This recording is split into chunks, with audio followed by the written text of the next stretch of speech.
Well, good evening, guys. I hope you have come ready to have some fun tonight. We're going to do some digging, no pun intended, but we're going to have a great time here tonight. So let me just go ahead and let you know how we're going to do this tonight.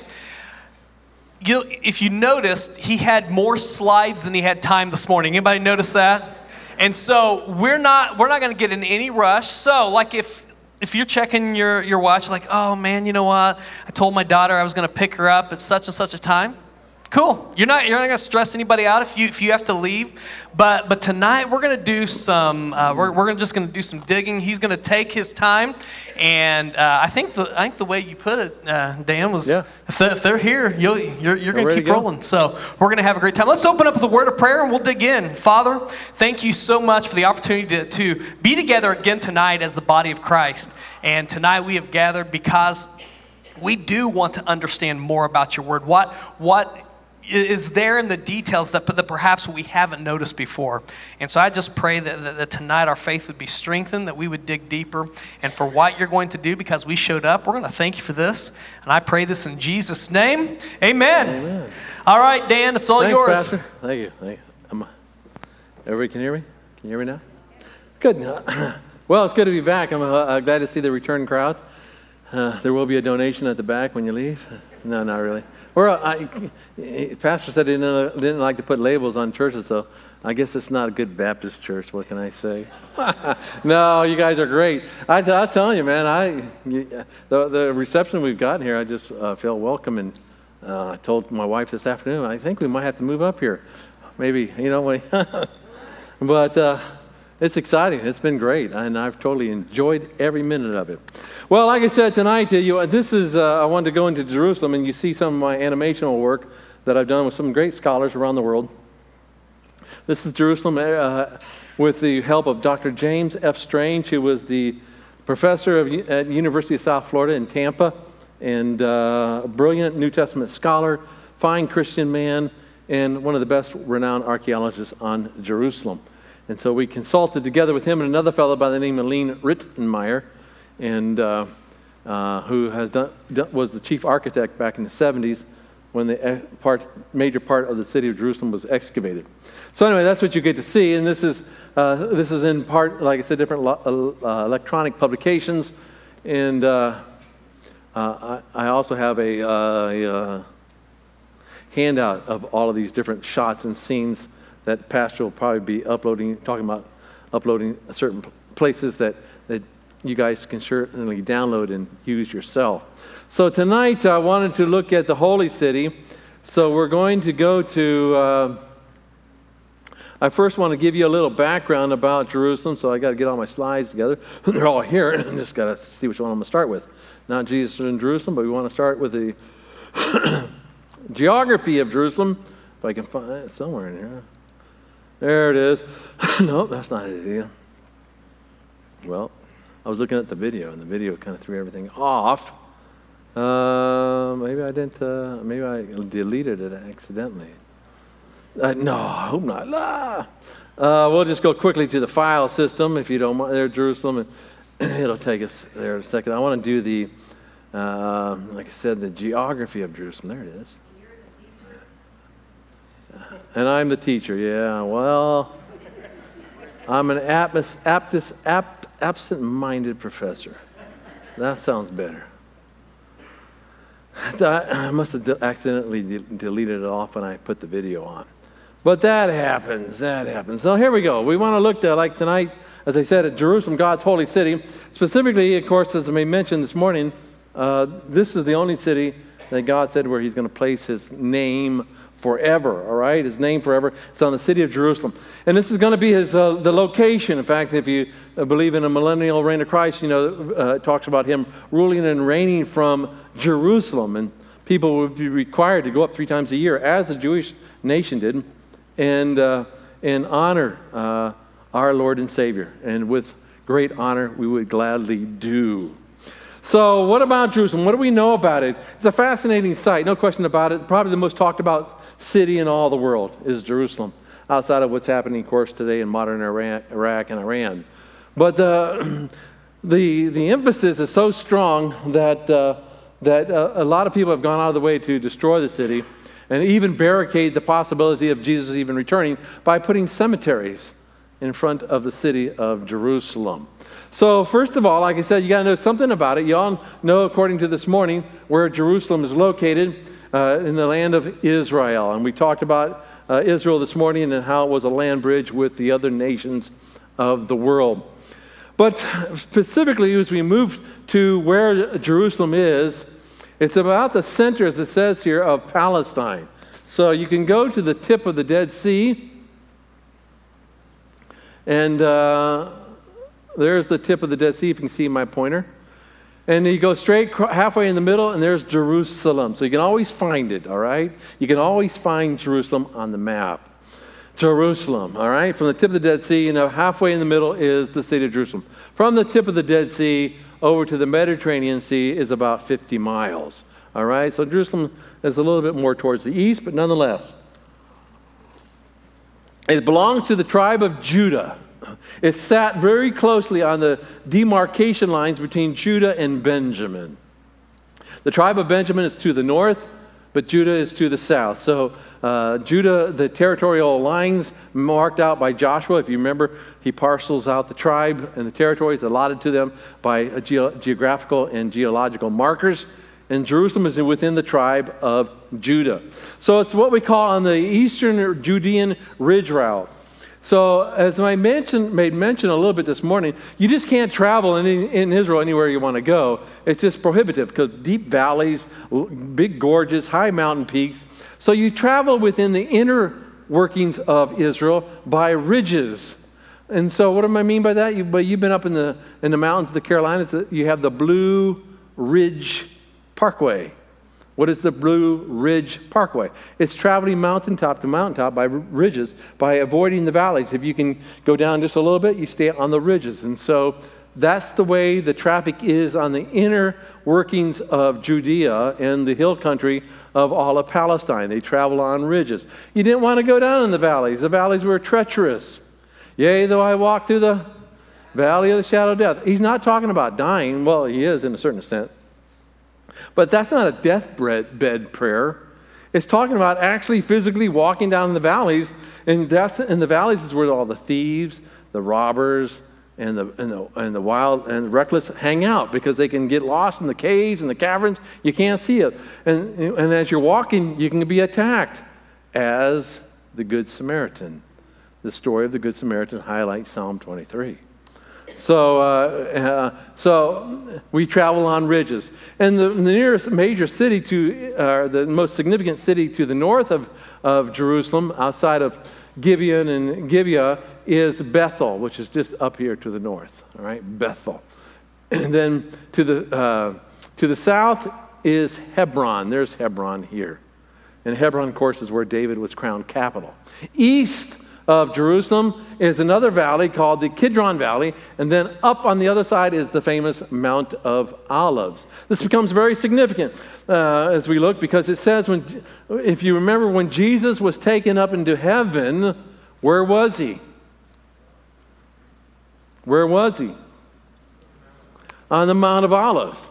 And this angel says, now, why are you gazing up into heaven? Don't you know that this very same Jesus shall come, what? In like manner. Where is he going to descend to? Why? Is there some historical significance to the Mount of Olives? Yes, there is. Now you just have to wait. If you leave before it, you'll never know. Anyway, so the topography of Israel looks like this, okay? And in Psalms 125, verses 1 through 2, it describes it for you. It says, those who trust in the Lord are as Mount what? Zion, another name for Jerusalem, all right? And cannot be moved, but abides forever. As the mountains what? Surround Jerusalem, so the Lord surrounds his people. Oh, again, remember what I said about geography this morning? It's precise. No other book uses such language to describe geographical terms as does the Bible. They're not interested in it. But the Bible is, because God says, I was there. I know I made the land. He was telling us in advance that you can trust me. All right, so there it is. You can see there's Jerusalem. There's the big valley here, the Kidron Valley. So this is the north at the top. This is a great atlas, by the way. This is Carl Rasmussen's atlas. And also the one put out by Thomas Nelson. And the name slips me. Holman's Bible Atlas. This one is Holman's. Anyway, here's the Mount of Olives. Now I want you to catch something. You can see right away, it looks like the elevation is higher. It is. It is higher. And it's to the east. But you got a major valley, the Kidron. So guess what? No one ever came and attacked Jerusalem from the east. You can't do it. And to the south, we have another valley. It's called the Hinnom Valley. And then we have the western hill over here. And the Hinnom Valley goes all the way up to the beginning of Jerusalem. Now you have this little outcropping here, hill here, and this is called the Western Hill specifically. But it's separated by a valley, and it's called, if you can make it out, the Tyropoeon Valley.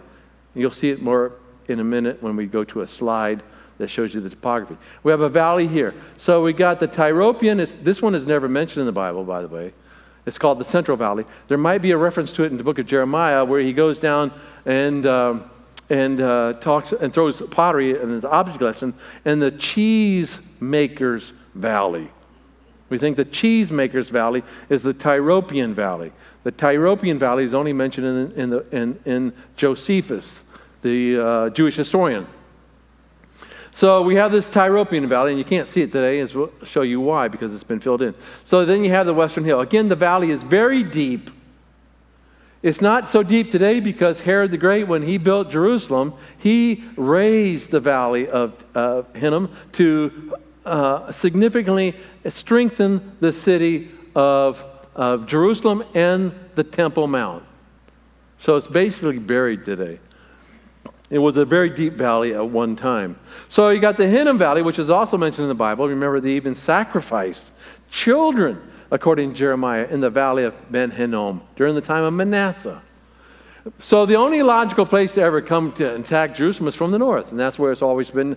That's the way it's always been, from the north. The Babylonians, the Romans, always try to attack Jerusalem from the north. All right, so you got your hills, you got your valleys. You got the Mount of Olives to the east, the Kidron Valley, then the Ophel, as it's called, or Mount Zion, Jerusalem, and then you got the Tyropoeon Valley, Western Hill, and then you got the valley of Ben Hinnom. Ben means son, the son of Hinnom. Not sure who it is. Not sure who it is, but Ben Hinnom, so it's called the Hinnom, or Ben Hinnom, Ben, the son of Hinnom. So I wanted to show you a cross section again of Israel. Here is, this is Jerusalem here, all right? So from here to the Mediterranean Sea, this is water. This would be to the west. It's about 35, maybe 40 miles, all right? As a crow flies, it's about 35. But to travel it, even though 35 miles, the traffic, it takes you like 2 hours to get, and you're all going downhill. Traffic is terrible, terrible. But it goes down the Ajalon Valley, if you remember the lessons from this morning. So, and then you drop off within 15 miles as the crow flies to 1,296 feet below sea level, to the Dead Sea. Then you rise again on the Jordanian side, Jordanian plateau, to heights even higher than Jerusalem. Jerusalem is not the highest mountain peak. Bethel to the north is about 500 feet higher. And then further into Samaria, you almost have 3,000 feet above sea level, a little over 3,000 feet. And you can see that to the south, this is north. There's Jerusalem. And you can see going to the south, we have Hebron, and Hebron is higher in elevation than Jerusalem. And then the mountains of Bethel and Gerizim and so on, Ebal and Gerizim to the north. So it gives you a cross-section of what the topography looks like. So let's take a look. The arrow always points north. All right, the arrow always points north. So you're looking north, and you can begin to see the workings of Jerusalem. Okay? You can see that over here is the Kidron Valley. Here is the Ben Hinnom Valley. They all meet together right down here, and they all drain to the southeast over into the Dead Sea. Some of it comes out by the springs that is called En Gedi, where David hid from King Saul. So all of these play strategic roles in watering the land. So you can see they all collect together, run south, and then dump over here towards the Sea of to the Dead Sea. If you have any questions while we're moving along, please don't hesitate. Raise your hand, okay? So this is a class, all right? And there is a test, yes. I made one up for you guys. Can't leave unless you pass. Not really, but just to keep you on your toes. So again, Jerusalem as a whole is a rocky quadrilateral plateau. You follow me? There's the northern plateau, as you can see here, and then you've got a smaller plateau to the south, the larger western plateau here, and then a smaller one to the north. All right? And then it's separated by valleys. So mountains surround it. The Mount of Olives is actually a mountain range. On the southern end is really the Mount of Olives. Then you got Mount Scopus, and then to the south, to the north, and then you move into parts of the Hebrew University, which sits on the tail end of Mount Scopus. So it's actually a mountain range, and it's about 3 miles long. But that's the Kidron Valley, as I made mention. It reaches pretty far up, although modern building has prohibited a lot of the viewing. There's our Central Valley, the Tyropoeon Valley, and then our Hinnom Valley. So that kind of shows you how it all separates out. So steep slopes on all sides of Jerusalem made Jerusalem basically an impregnable fortress. In fact, the Canaanites taunt David and say, "You think you can take my city? Go ahead." Even I don't care. He talks about even the lame and the blind can defend my city. So we're going to see, how did David conquer the city? Remember, Joab, his general, did. Now remember, David, we'll get into it a little bit later on, but remember, David was a shepherd boy, right? From the town of? And that's only 5 miles south. You don't think he wandered up here every once in a while with his sheep and began to study the city as he was a boy? And he found out some secrets? I think so. So the Kidron Valley mentioned, as I said, and David crosses over it several different times, specifically when he is escaping Absalom, his son. Remember, Absalom, too, like me, had long hair? I told you long hair, maybe I didn't tell you. Long hair in the ancient world is a sign of a hero. Yeah. My wife calls me a hero every day. So what can I say, all right? So Samson had long hair. Gilgamesh had long hair. David's son Absalom. And if you remember, Achilles had long hair. So it's pretty strong tradition. Anyway, I just hate to spend $8. I'm cheap. So let's take a look at it, all right? Here we go. So this is the Kidron Valley. You can see what we're talking about here as we look to the south, all right? So south is this way. There's the city of Jerusalem. And I knew I should have made these slides bigger, but that's the way it goes. And so there's the Kidron Valley. And, of course, this would be the Mount of Olives on this side, all right? Look how I'm down in the bottom of the valley here on this slide. You see it? And you can see the Mount of Olives and then Jerusalem. So we have the expression, too, in the Old Testament, I went up to Jerusalem, because that's what you had to do. You always had to cross one of those valleys. And you had to walk up the valley, so you're always walking up to Jerusalem. So it's not always talking about direction, going north or south, literally walking up to Jerusalem, off these valleys, okay? Off the valleys that we're talking about here. So this is the Kidron Valley, all right? Down in the Kidron Valley, it was basically used for burial plots. There are tons of them, even Egyptian, Roman, Israelite, but a lot of foreigners are buried, or were buried, in the Mount of Olives. Some built elaborate tombs during the Greek period, between the Old Testament and the New Testament, called the Hellenistic Age. Elaborate tombs, like the tomb here of Absalom, We're not sure, it's not Absalom, of course, David's son, but it's got carried that name. And some of the inscriptions are on the tombs, but some are not. So we're not sure exactly who built there. But you can see a deep valley, all right? A very deep valley. So we take a look at it, all right? There's the Mount of Olives. We're looking east, okay? There's the Mount of Olives. We're looking east. You can always identify it, by the way, because it's got 3 towers. You can only see 2 of them here. This is the Russian Orthodox Church. In other words, it's a spy network for the KGB. All right? And then to the north is the Augustus Victoria Hospital. You see the little peak there? And it was a famous hospital that was built, back in the 1800s to help the homeless. And then there's one more to the north, which is, of course, the Hebrew University Tower, which you can't see. But you can see the mountain range, right? Y'all see it? And it is higher in elevation. There's the Temple Mount. The Kidron Valley is right over here. All right? The other one over here to the north, to the west side, is the Hinnom Valley, and it starts right opposite the Jaffa Gate. This is the Jaffa Gate going into the city, the old city of Jerusalem. You can see the old city of Jerusalem, the walls you're looking at. Just keep in mind, these are not Herodian. They are all from the Crusader period. Crusader period. The only walls that are original from Herod's time are right over here on the east, because it's just too deep it was too difficult to cast stuff off. But even them, they are all taken down to ground level, and the upper register of the walls are all from the Crusader period. All right? Only the foundations reside. Everything else has been rebuilt. All right, so this is the beginning of the Hinnom Valley, just opposite the Jaffa Gate. So here we're looking again down the Kidron Valley. Whoa, and look at the Mount of Olives. You're standing here almost 500 feet higher, looking down upon the city. All right? You see it?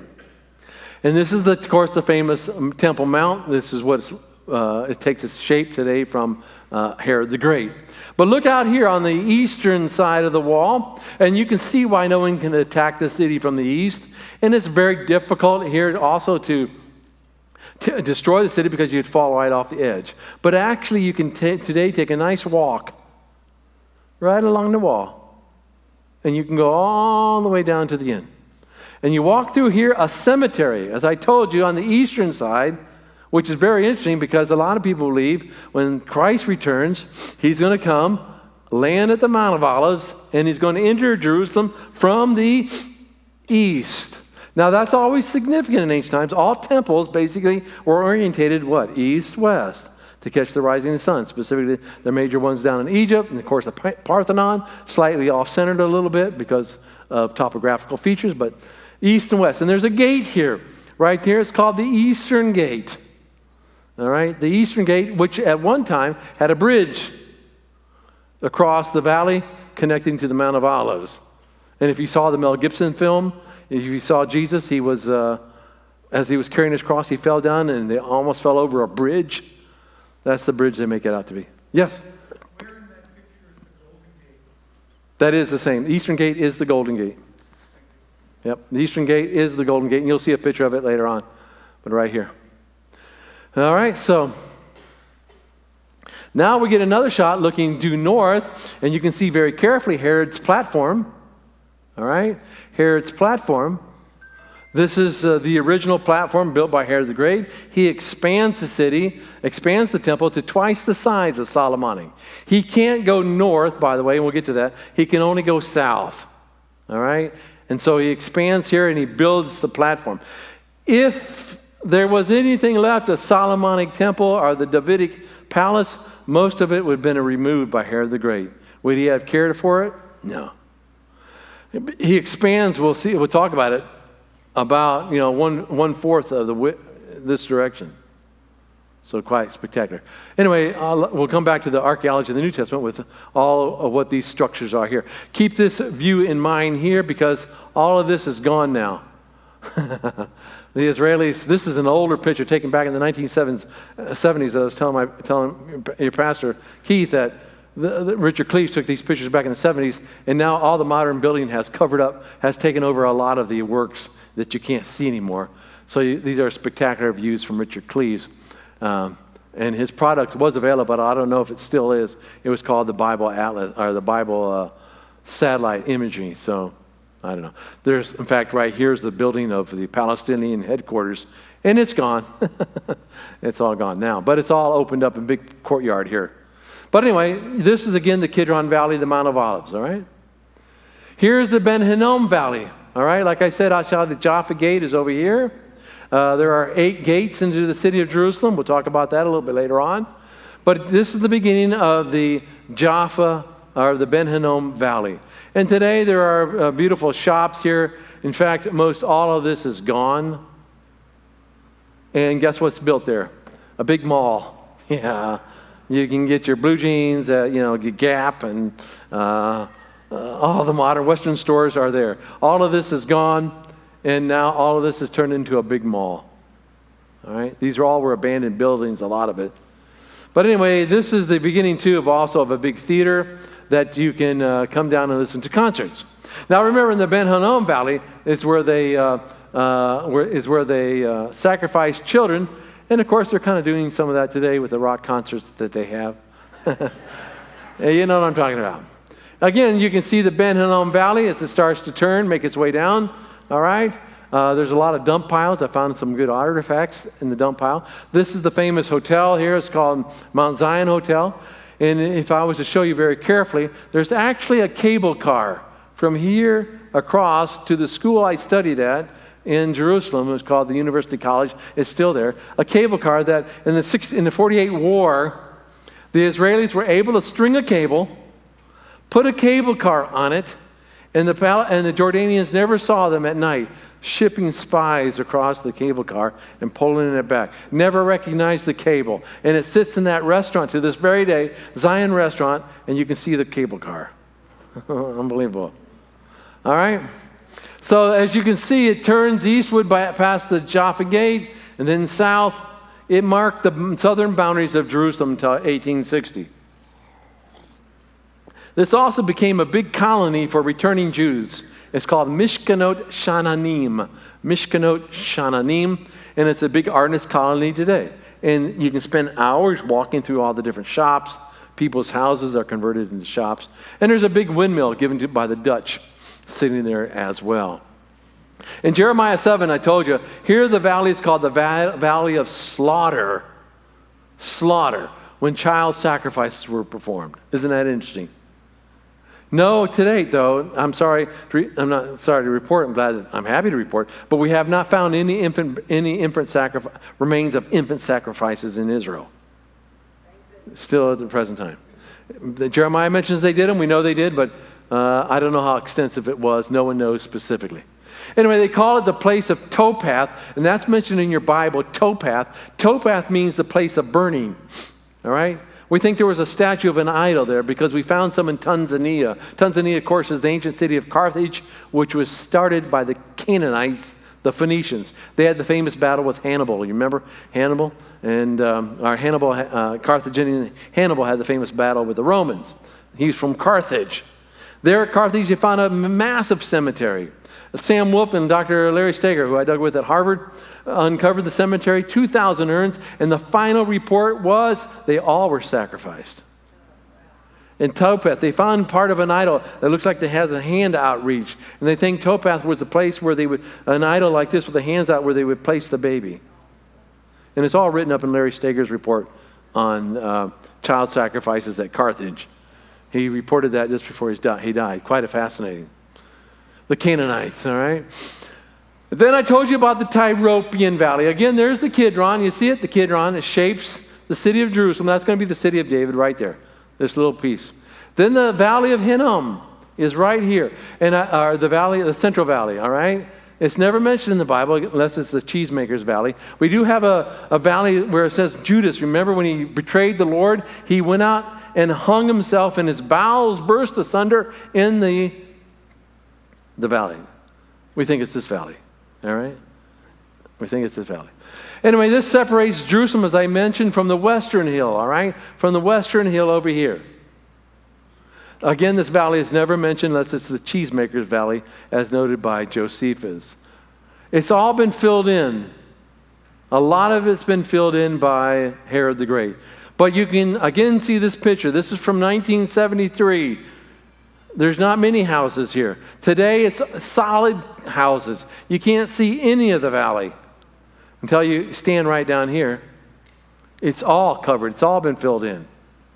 And so these are great slides of historical importance to studying the geography of Israel. So there it is. There it sits. We're looking now, of course, to the east, and to the west, out to the Mediterranean. This is the eastern wall, and this is the beginning of the Temple Mount. This is the Kidron Valley, and this is the Hinnom Valley. Here's where they meet. They join with the Tyropoeon and go out to the, as I said, south and drain into the Dead Sea area. Wow, quite spectacular. City of Jerusalem, of course, this is basically modern. The city today is divided off into 4 quarters. By the way, if you go to Jerusalem, you can never get lost. You say, you get down in the old city, how am I ever going to find my way out? Because walking up to Jerusalem, if you're walking up, you're always walking out of the city. Because the Central Valley is, you can see it almost right here. It goes, you see the depression right there? Runs right along the wall. And so if you're not walking up, you're walking down in, and you're walking down in, you're walking towards the Central Valley. So always walk up if you think you're going to get lost. And never have to worry about it. But anyway, the city itself is divided off into the Jewish quarter. Right over here is the Jewish quarter. All of this is the Christian quarter. And then, I should say the Christian quarter starts right about here. This is the Armenian quarter. The Armenians still live there. I have some great friends that are Armenian, still living there. Armenians, not very many of them, but it's the Armenian quarter. They own a nice chunk of land that's never been excavated. And then this other half behind the Temple Mount over here is called the Arab quarter. So 4 quarters. You got the Jewish quarter, which is now the biggest, the Christian quarter, the Arab quarter, and the Armenian quarter here. Okay? Just to let you know. Militarily, Jerusalem was highly defensible, all right? In 1 Kings chapter 5, verse 6, it says, now, he says, when the king and his men went to Jerusalem against the Jebusites, the inhabitants of the land, they said to David, who shall not come in here? You shall not come in here, they said to him, remember? Even the blind and the lame will turn you away, because our city is impregnable. Nevertheless, David captured the stronghold. That's another name for the city of Jerusalem. Jerusalem's got several different names. We'll get to that in a moment. The stronghold of Zion, that is the city of David. David said to this on that day, whoever strikes the Jebusites, let him reach the lame and the blind, who are hated by David's soul, through the what? Now, that's a loose translation. It says water tunnel, but the Hebrew word is just one word. It's called Senor. Senor, all right? So there's a lot of different scholarship interpretations of that word, water tunnel. The King James has water tunnel, the NASB, the New American Standard, but the NIV and some of the others just keep it pretty simple. Some people think it's a grappling hook, that his men use grappling hooks to come up over the walls of the city. But I think the Senors are pretty good. Why? Because of the lame and the blind shall not come into the house. They said the lame and the blind will defend the city. Well, did you know that they had a work release program for the lame and the blind? What would the lame and the blind do? You just leave them by themselves? No, they had a job. You know what their job was? To collect water. The lame could sit down at the water pool and scoop your bucket of water out. And the blind could do what? They could memorize the steps and walk down and collect the water. So it's interesting that he says, the lame and the blind could defend our city, but they were used for menial tasks. But it gave them something to do, gave them some kind of purpose. And so, kind of fascinating. So I think it does mean the water system. There's been big debates about it, believe it or not, but that's how we think David came up, because there is a major water system we'll talk about that is right over on the eastern side of the city of David, or right down here. So all the habitation of the ancient city began right on this little knoll. You see it? It's not very big, maybe 11 acres. 11 acres. This is the Jebusite city. This little rocky knoll. Not all of this, just this. Very small. The ancient city of David, as I said, is known as the Mount Zion. All right? So that gives you a little understanding of the geography of Jerusalem. All right? Y'all follow me? Any questions about the geography? We'll get rid of that one then. All right, so I want to now take you through a little bit of the history then and archaeology of the Old Testament, and then Old and into the New Testament, and then supplement that with a specific look at the city of Jerusalem in the New Testament times. This is going to overlap a little bit, but nonetheless, it's quite significant. So let's take a look at the Old Testament. All right, so Jerusalem is mentioned 812 times in the Bible. 812 times. What does it mean? Probably foundation or city of peace. Jerusalem. Jerusalem. It was already named that. It wasn't named by God. That was the name, the Jebusite city. All right? Some see it as taking the name from the Jebusite city as well. Losing my connection here.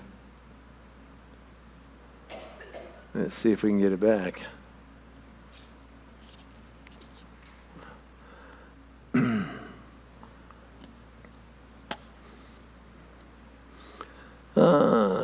Maybe I have to replug it. Let me plug it back in.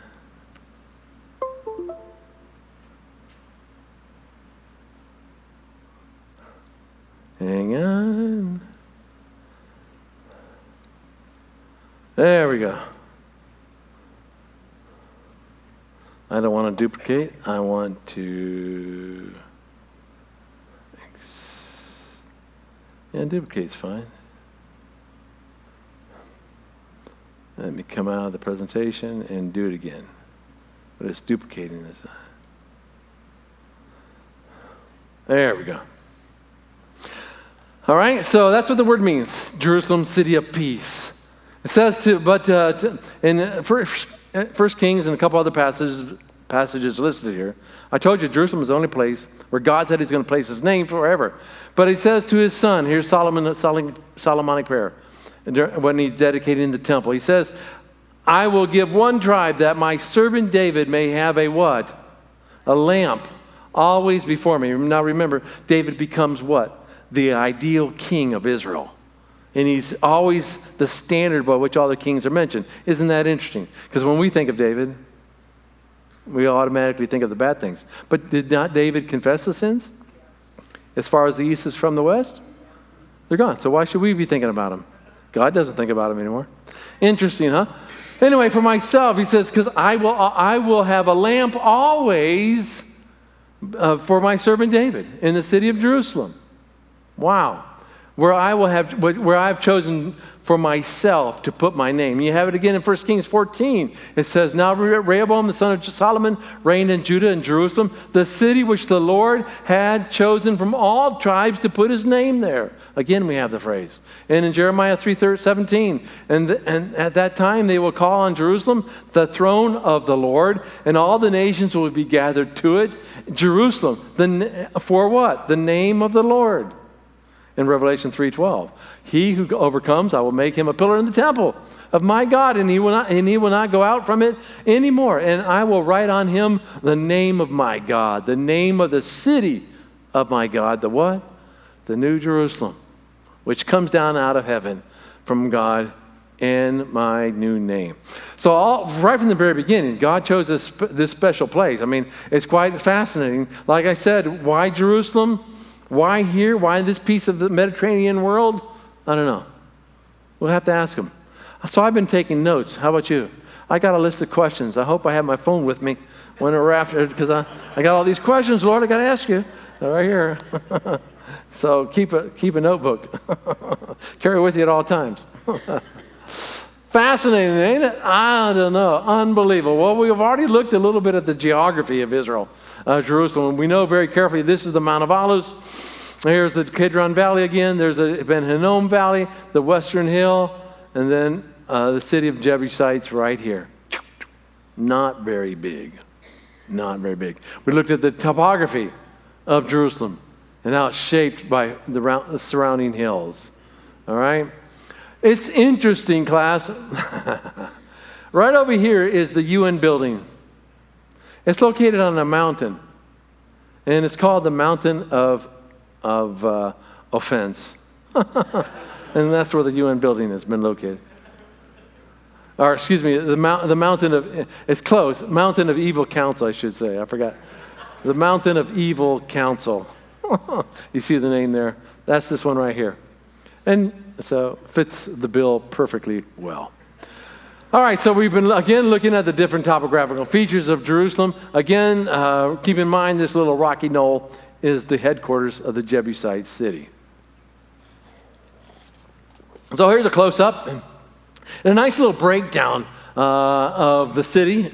It's not mentioned for the first time until we get to Joshua chapter 10, when we get into the conquest of the hill country. Before that, he was down in the, he was, of course, taking the wilderness and then Jericho, and then moving eventually up into the hill country of Judah, and Jerusalem is mentioned. So you can see how it's broken off today, the different stages. Again, the walls that you see today, Crusader, as you see them out here. And then you see the city of Hezekiah. And then you can see the enclosure of the city of David and Solomon. And then, of course, the temple of Herod the Great. So a lot of different illustrations. You can find them all over the internet on the divisions of the city of Jerusalem. This is fascinating because this is one of our execration texts. Did you know if your enemies didn't like you, they would take an idol like this and they would write your name? And John and Harry, they were terrible people. I didn't like them. May the gods curse them. May the gods destroy them. And then they would take that thing and throw it down and smash it. May that happen to you. So this is an execration text found in Egypt, all right? And you can see it's been smashed. And it talks about the city of Jerusalem in the 14th century. So that puts it about the time of the wilderness wanderings, all right? And you see that the study of the name brings out the concept of the word Salem, all right? Salem. Salem in the Bible is kind of a fascinating term, all right? It's a god. So Jerusalem is known also as Salem. Remember, Melchizedek was the high priest of Salem, all right? So this is the shorter version of the word as described in the Bible. Also, it's named the Jebusite city, or Jebus, and this is an ethnic name. The Canaanites, as best as we can determine, are never a unified nation. In fact, the land of Israel never lends itself to any unification. So that's why Saul had a hard time unifying it. David was able to unify it for a little bit, but when Solomon, when he was chastised by God and said, I'm taking the kingdom out of your hands, and he died, it says immediately that, of course, his son was Rehoboam, and Rehoboam was meeting with the tribes, and it says the 10 tribes came up to Rehoboam and said, lighten our load. Specifically, it says not one, but all 10 tribes. The distinctions of the tribes were still unified. They still were unified. They were supposed to become one nation. Now, it's interesting, as I said, because the topography has always caused a disturbance. But when Jesus comes, it tells us very carefully, when the Messiah returns in Isaiah chapter 40, it says, every valley shall be uplifted and every mountain shall be brought low. Now, that's kind of fascinating. Is Israel going to turn flat?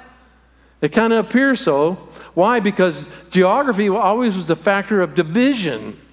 Like the Greeks. You always had Athens, you always had Sparta, you always had Argos. Why were there all those different countries, all those different cities? Because the mountainous conditions of Greece always separated the Greek tribes until there was time of revolt or invasion. Same thing with Israel. So that's going to stop.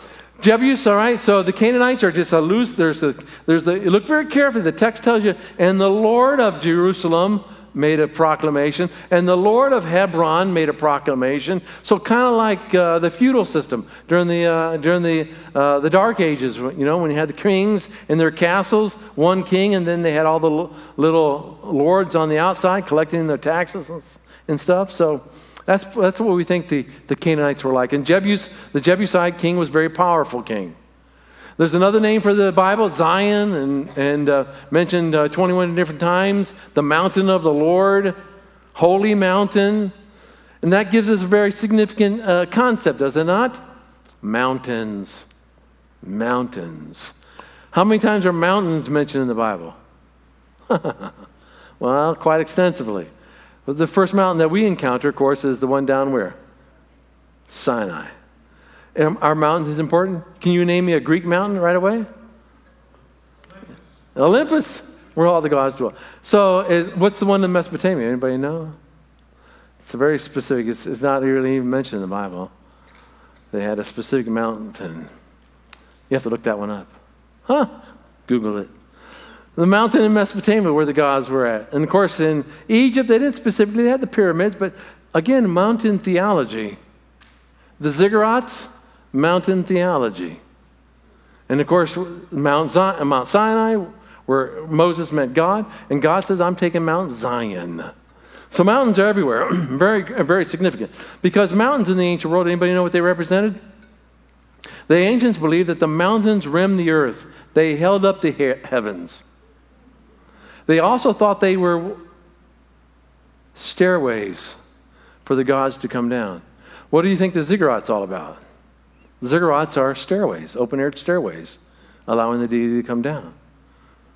And of course, they also believe the mountains were also a connection link to the netherworld, under the earth. So mountains are very important. And so God has his mountains. God has Mount Sinai and he has Mount Zion. Not by accident, all right? Not by accident. Eventually, of course, became known as the City of David, and of course, later on, which even now it's known as the House of the Lord, because there's no word for temple yet, but stronghold also is another key term. But it's kind of fascinating. Even Zion, look at Zion 162 times in the Bible. Mount Zion, very significant in the ancient world. All right, so what do we know if we could reconstruct it, what would it look like? This is not a bad concept. All right, so we're standing at the Mount of Olives looking down in the Kidron Valley. We know that there was a king's garden. Do you remember the last king of Jerusalem who ran from King Nebuchadnezzar? Remember his name? The last king? Huh? Who?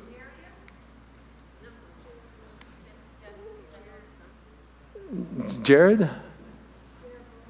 Jeroboam was not the last king. His name was Zedekiah. And you read the biblical text. How did he escape out of the sight of the Babylonians? It says, and he came down via the king's garden. Some people think there was an aquifer that watered the gardens, and he snuck out. And he made it as far as Jericho, and they caught up with him. You remember what they did to that poor guy, don't you?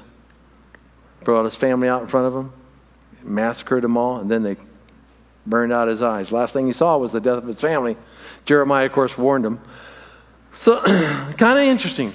So, this is going to show you the reconstruction, at least during the time of David and Solomon at this period. Not the Jebusite city. We don't have a clear picture of the Jebusite city. But you can see back up. You can see very carefully here, we have the Kidron Valley. A little bit of an exaggeration. But the walls around the city, that's an exaggeration. A little bit, as far as we can determine. But we do have we'll show you some major walls have been found that support the Canaanite tradition. It's probably a little longer than this as well. So, but anyway, some significant features stand out, specifically this massive wall here we'll talk about, where we think David's house was built. And then this is the western hill. The Tiberopian, you can see on the other side, and it empties out into a pool. A lot of people believe this is the pool of Siloam later on. Anyway, you know the story of Abraham, right? He comes to the Adakah, the place of the binding, which it says very carefully in the book of Genesis 22. It came about that after these things that the Lord God tested Abraham, and he said to Abraham, and he said, here am I. He said, take your son, Isaac, and go to what? The land of Moriah. Now here comes another interesting term. What is Moriah? And of course we know that he ends up in the area of Jerusalem. And of course the sacrifice was not meant to be fulfilled, but nonetheless quite interesting. So as we look at the topography of Jerusalem, the highest spot, let me back up, is right up here. You see where we placed the Solomonic Temple? The highest spot is right here, the Solomonic Temple, where today the Dome of the Rock sits. It's interesting to note that here is, of course, the Dome of the Rock that sits over that same exact area. If you look at the topography in the city during the time of Hezekiah, we know that Hezekiah expands the city, but it also makes mention within the text that David, of course, also would, when he went to expand the city, picked up and acquired the threshing floor of Araunah. We think that and what is talked about with the Genesis passages of Abraham are both one and the same, and they sit somewhere up on this platform here, where the Dome of the Rock sits. Obviously today, all of this platform is controlled by the Arabs. You understand, the Jews control none of it. This is one of the big issues with the Jewish faith. If the Jewish faith is legitimate for today, why aren't you what? Sacrificing. They're not sacrificing. They haven't sacrificed for 2,000 years. Has the program of God changed? The Jews make up, well, now we need to give ourselves to prayer and fasting and reading of the Torah. Well, where does it say that in the Old Testament? Give yourself to prayer and fasting. I mean, it does tell you, but not because the temple's gone. So the destruction of Jerusalem by the hands of the Romans and the Jews not allowed to control the Temple Mount even to this day flies in the face of their theology. So it's kind of fascinating. Anyway, we'll talk a little bit more about this. This is built back in the 18th century or 17th century by Salah ad-Din. One of the most beautiful mosques ever built, by the way. The architecture is quite significant. It's not gold on the dome, it's copper, but there are gold leaf up underneath a lot of the edges of the dome. But you're not going to go there with your knife, so don't even think about it. You're going to scrape the gold off and take it home. You're not going to get very far. All right, they monitor the dome, the platform very extensively. So here's the city of Jerusalem. As I said, mentioned some 45 times. Part of the Canaanites, first mentioned in Genesis, then Joshua, then David conquers the city, and David buys the threshing floor of Araunah from the Jebusites. This is a little bit of the archaeological expedition back in the 1960s. The excavations was done by a British lady. Her name was Dame Kathleen Kenyon. Dame Kathleen Kenyon. And she excavated the slopes of the Kidron Valley way down remember I showed you the city of David, where she was able to get a permit from the people. The Arabs owned the land and was able to excavate. And she found some very significant elements. It's very complex even to this day. There's a lot of ruins from different time periods, and try to piece it all together to know what you're looking for is a little bit difficult. But here we go. I'm talking about this area right below this massive stone fortification, or what we call the Millo, which is also mentioned in the Bible. This is what we've uncovered so far. Like I said, we have this massive fortification in all illustrations because we have uncovered it, as you see right here. And the question is, what is this massive fortification for? Look how deep it goes. It's over close to 100 feet down in, all the way down the slope of the city. You can't even see the base of it in here. It goes down even further.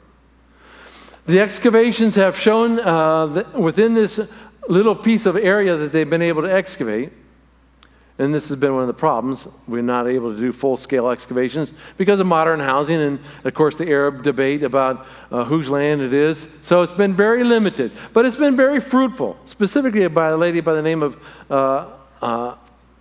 Ami Mazar. She's who just died recently. It's a sad shame because a lot of her work is still needing to be completed.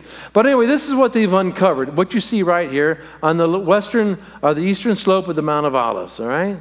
A massive fortification. They uncovered a couple burnt houses from the Babylonian destruction, and they covered some other massive walls from the Hellenistic period. So this area was completely in use. You can see the Hellenistic walls. You can see the massive slope. We call this the Millo, M-I-L-L-O. which is mentioned in the Bible. And then we see that we have some houses here that date to the time of Hezekiah and the destruction of Jerusalem. Fascinating. Fascinating. So this is what we uncovered. But in the undergirding of all of this, down here, we've uncovered a massive wall fortification of the city of Jerusalem. We've only got sporadic parts of it because, as I said, modern housing and other obstacles. The slope doesn't allow further excavation, but they've uncovered these massive stones. Now, I showed this morning some massive elements within the city of Gezer, not Gezer, well, Gezer, and also at Ashkelon. The Canaanites were very popular. The Canaanites, for a brief period of about 100 years, basically ruled untouched until the Israelites came into the land. And they were able to do whatever they wanted. It was a very lucrative time for the Canaanites, vast trades. Some of the kings probably had so much money, they just lavishly spent it on their cities and built these huge earthen ramparts, as I showed, if you're there this morning, at Ashkelon and also at Gezer and also here in Jerusalem and a lot of other key cities throughout the land. The Canaanites were very prosperous. Because you can look at this massive wall, look at these boulders, and of course, if you look at some of the cities in Greece, the Greeks said, who could ever move such boulders? I guess they never been to Egypt. And so they invented the Cyclops. The Cyclops must have done it. The one-eyed guy? Maybe some of you ladies dated one of those guys? Eye in the middle of the forehead. Ah! And so they said the Cyclops. And so they call these massive walls Calliopean, named after the Cyclops, even to this day. Fascinating. Massive boulders. And so you see the person standing there, probably close to 6 foot, but massive walls, 20 feet high. So you can see why the Canaanite said to David, come on, buddy, you think you can attack this? Go ahead. Quite impressive. So the Jebusite walls is what we're interested here. This massive wall right here. Right here. Unbelievable. And so an artist's reconstruction puts it like this. We think the city had a double wall. Most all Canaanite cities had a double wall. We haven't found the inner wall per se because of all the modifications in the time of Herod. But we have found the massive outer wall fortifications. All right? So this is a pretty good reconstruction. There's also below this massive wall a spring. You couldn't build Jerusalem here without a spring. You remember the name of the spring in the Old Testament? It's called the Spring of Gihon. The Gihon Springs, the springs of gushing, the springs of gushing. But the springs of gushing was located outside the city. Some period during the Canaanite period, they enclosed the spring into a spring tower. All right, see that saying there? The phrase there, spring tower, over the Gihon Springs, and built an elaborate tunnel system, which you can walk today from up top down to reach the water at the bottom of the spring. They camouflaged it. Now remember, I told you David was a shepherd boy. Don't you think he noticed if he was here during this time period? We think he was. That, hey, what are they're building something out here. They're covering the water system. I think he remembered that. And when he came back to take the city, he says, you know what? I'll tell you how to get in. You do it, and I'll tell you, you can do it. And anybody does it gets my daughter's hand in marriage, he says. I'll tell you how to do it, but you got to do it. I'm too old. I don't know if he's too old, but nonetheless, Joab, his general, did. We think that's how he came up, the Senor. We'll show you pictures of it in a moment. But we have this spring tower. It's very popular. You go there today, they'll take you and give you a guided tour of the spring tower and all the tunnels that lead down to it. Because later on, Hezekiah is going to build a tunnel to bring the water even further inside, all the way down here. And it's going to empty out into what is now known today as the pools of Siloam. You'll see it in a moment. So here it is. David conquers the city. Remember, I just told you about it. Where is the spring located at today? It's right here. Now, this is taken in the 70s, so all the major reconstruction, and there's a museum here today, by the way, that the Israelis own, and that'll take you down through all the intricacies of the Canaanite and the Davidic, and now maybe parts of the Solomonic and obviously the Hezekiah building enterprises of the city of Jerusalem. So this is the only place that's really been able to be excavated extensively, is in here. Nothing on the Temple Mount because the Arabs control it. So very limited in scope. And so people say, well, there's not enough evidence to show that Solomon was here. Well, there's not enough excavations to show that Solomon was here because we can't excavate anywhere up in here where Solomon's temple would have been.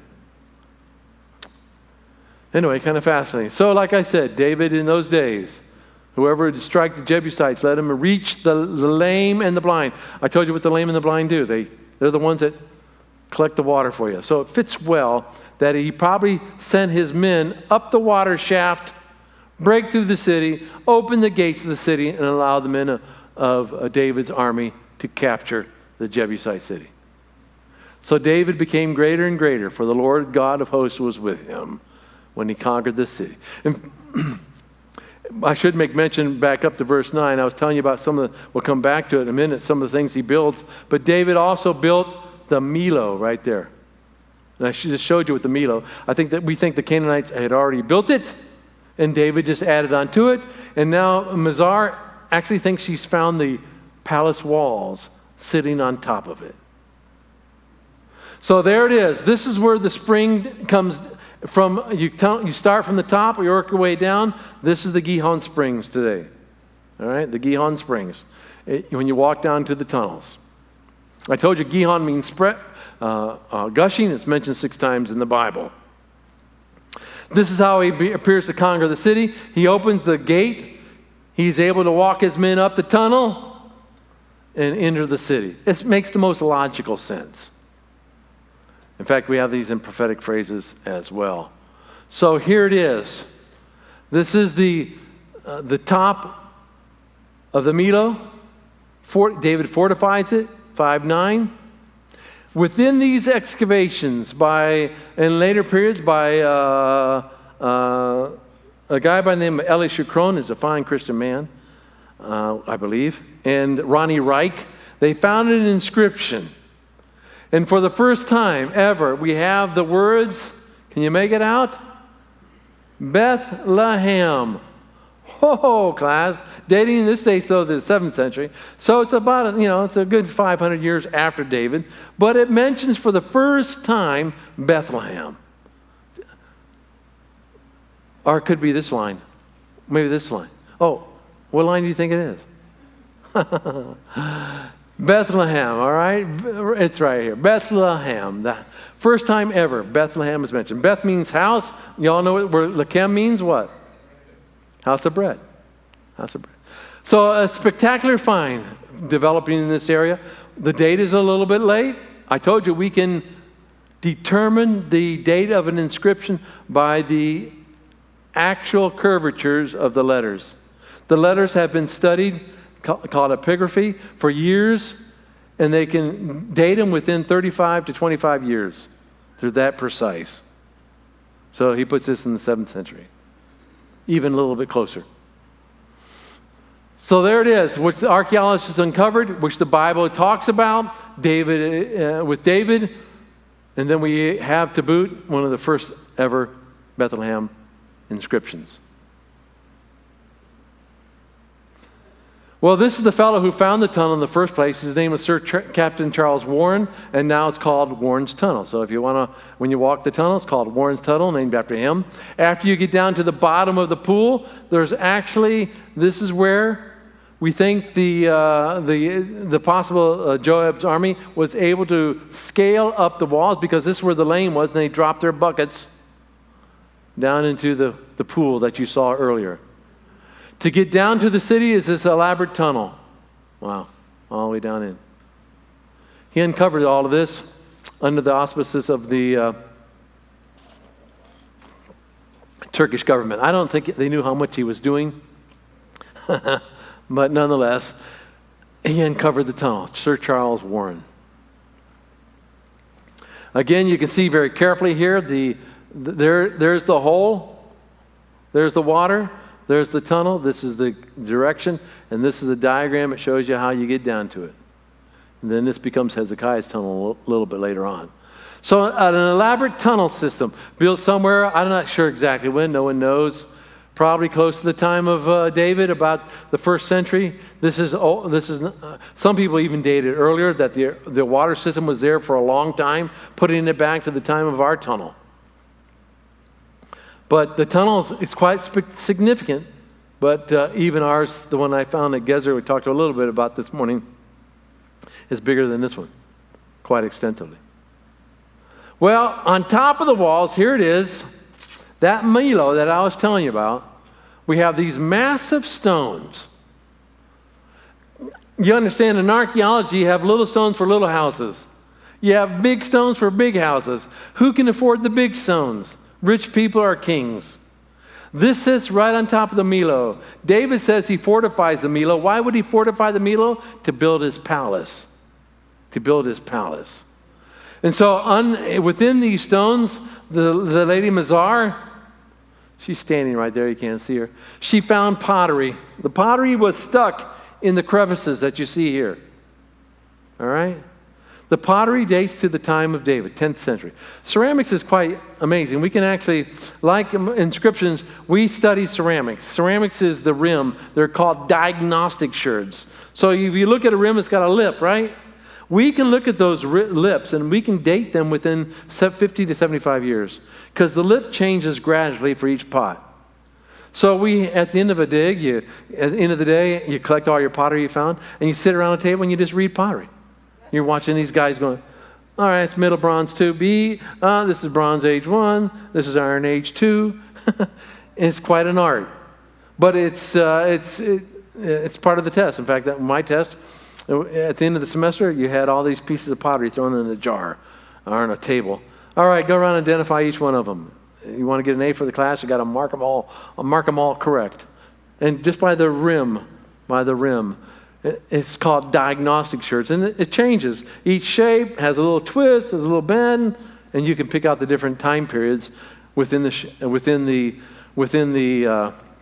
curvature of the rim. So within the crevices, she found 10th century pottery, and she said, "Well, this dates the time of David perfectly, and so I'm calling it David Salad. It's monumental building." But the scholars came along and says, "Well, no, you found it in the cracks." No, I'm not going to buy that. You probably stuck it in there yourself. It's in the cracks. It probably fell down from another place and stuck in the cracks. It's got to be better than just stuck in the cracks. It doesn't make any difference what you do, no matter how you would have found the pottery. Those that reject the idea of David and Solomonic kingship will come up with good excuses why it's not dateable. She argued vehemently, and she's got a beautiful book out on the Palace of David, and you can buy it online. I think you can even get it on Kindle Reader. Mazar, M-A-Z-A-R, on the Palace of David. She has all these illustrations in there for you, and her rationale for dating to the time of David. She is a significant archaeologist because her daddy, Benjamin Mazar, was the first major archaeologist in Israel who excavated Jerusalem for over 20 years. And she's in a line of archaeological scholars. It's too bad she died of a heart attack 2 years ago, not able to finish her work here in Jerusalem. So we wait for some other scholar to come along and do the work. But you can see the monumental stones. I mean, this is 5 feet across. You don't need this for a residential house. Palace complex, yeah. So we believe we have the walls of David. Again, no inscriptions have been found that this is the Palace of David. And so we just have to wait. As I may mention, Pastor and I were talking this afternoon, I said, listen, if the Bible is true, the information is there. We just might have to dig a little bit deeper. And a friend of mine wrote me a letter, says, you know, a lot of problems with evangelicals is they don't want to do their homework. You got to get out there and dig. You got to know the languages. You got to know the culture. It's work. It's work. And as I may mention this morning, we need scholars out there that can do this kind of work and clarify some major historical problems, not to try to prove the Bible, but again to write commentaries, to write books and articles that are correct historically and theologically, and that we can pass along to our children and pass along to pastors and let them read it. So here it stands, all right, the Milo. And so this is all the area she excavated as he fortifies this area, and David built his house upon it. according to many of the texts.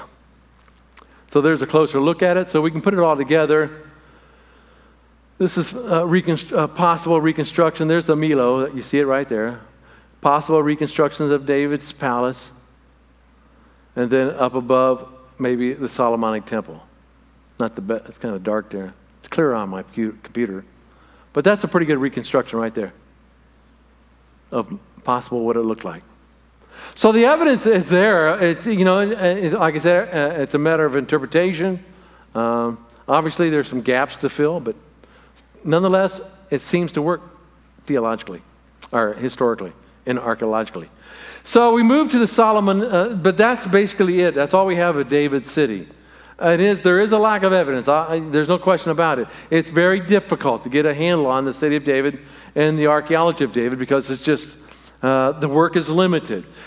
As well, we have no inscriptions from this time period specifically. No library. Moving down because the lights here are nice. No libraries have ever been found in Israel. Now that's fascinating. Am I causing this? I can hear myself. Sounds pretty good. No library has ever been found in Israel. Jerusalem's been destroyed many times over. You understand? You got the David conquest. After David leaves, you remember Solomon dies. You got who comes up? His name is Shishak. He comes up and strips everything from the house of the Lord. And then you got the Assyrians and the expansion during that time period. Then the Babylonians come along and level it. Then Herod the Great rebuilds, and then the Romans destroy it. So there's a constant destruction of the city of Jerusalem. And of course, if there was an archive, we think there was, because in the Old Testament there are 11 books mentioned that we don't have. 11 different books mentioned. It talks about the wars of kings of Solomon or David. It talks about the book of Jasher. Well, where are those books? We think most of the writing in Israel was done on papyrus, not stone tablets, which seems to be the general trait. Or I think there was people that were able to write during that time period. I think David was a writer. But I think they used papyrus. And papyrus does not survive itself in the mountains. It's rainy, it's damp, and it deteriorates. Unlike the Dead Sea Scrolls that were found down in Qumran, it's a humidor down there. It's a humidor. It preserves everything just the way it was found for thousands of years. So it preserved the Dead Sea Scrolls even in caves. Even in caves. We don't have the same scenario, though, in Jerusalem. So kind of fascinating. Well, what about Solomon? Of course, David dies, and he's not allowed to build the temple, is he? God says, you're a man of war. And besides that, who asked you? I never asked you to build the temple. And you got blood on your hands. Yeah? So, no, you're not building it. Your son will. I don't want my temple to be tainted. And so we move into the Solomonic period where we have the Davidic palace. And then we move, and he builds the temple. And of course, he also builds his own house. And it seems like it was pretty elaborate, but we have nothing, again, that supports Solomonic presence in Jerusalem. What has happened a couple different times is that I told you, the Muslims control the Temple Mount. They do excavations, not systematic, but just to make room for other things. They're supposed to contact the Israelis. And they're supposed to have a licensed Israeli guide, archaeologist on the site every time they do any movement on the Temple Mount, but they don't. They did a real tremendous job a couple years ago, and they expanded underneath all of this platform here, buildings. They hauled out thousands upon thousands of dirt and dumped it over the wall here. Dumped it. Huge dump. A big pile of it. Thousands upon thousands of tons. My professor, Dr. Gabi Barkai, who's still digging there, it's called the Temple Mount Sifting Operation. You can find it online. You can subscribe to their newsletter. They're always asking for volunteers to come over. Was allowed to go over there and scoop all the pile of dump and carry it right across the street to a hotel right over here. And it sits there to this day. Huge tents about the size of this building. And nothing but sifting operations. Volunteers come from all over the world.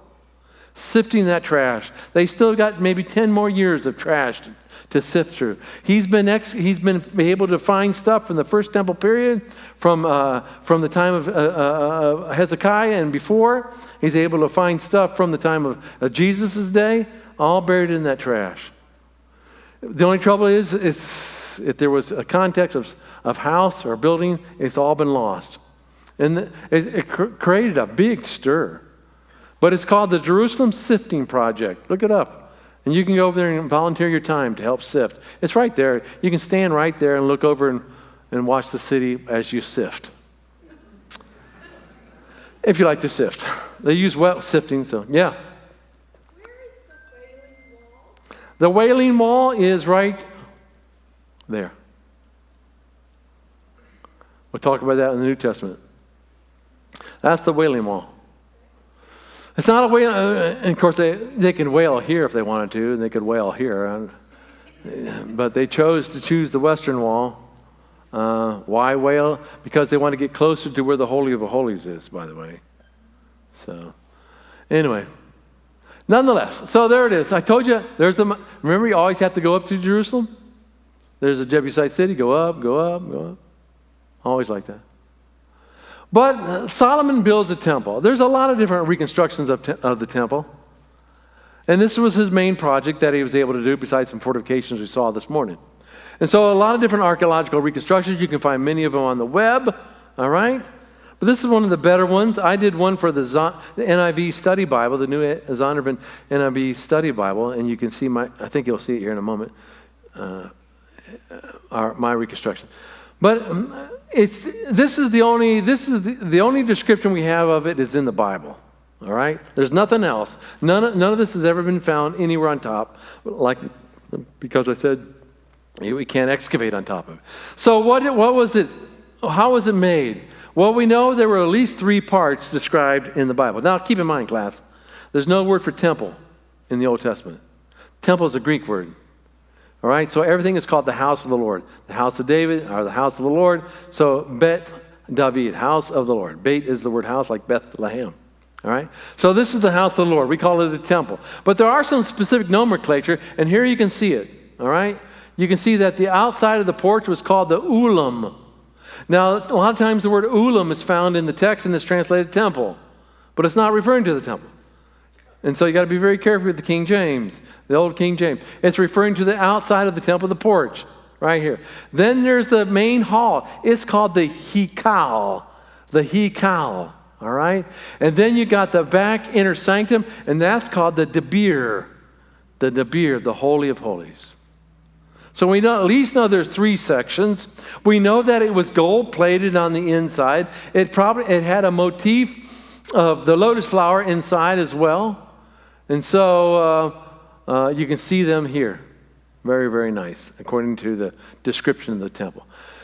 And then, of course, in the main hall, out front, we had the 2 pillars, remember? Boaz and Joachim.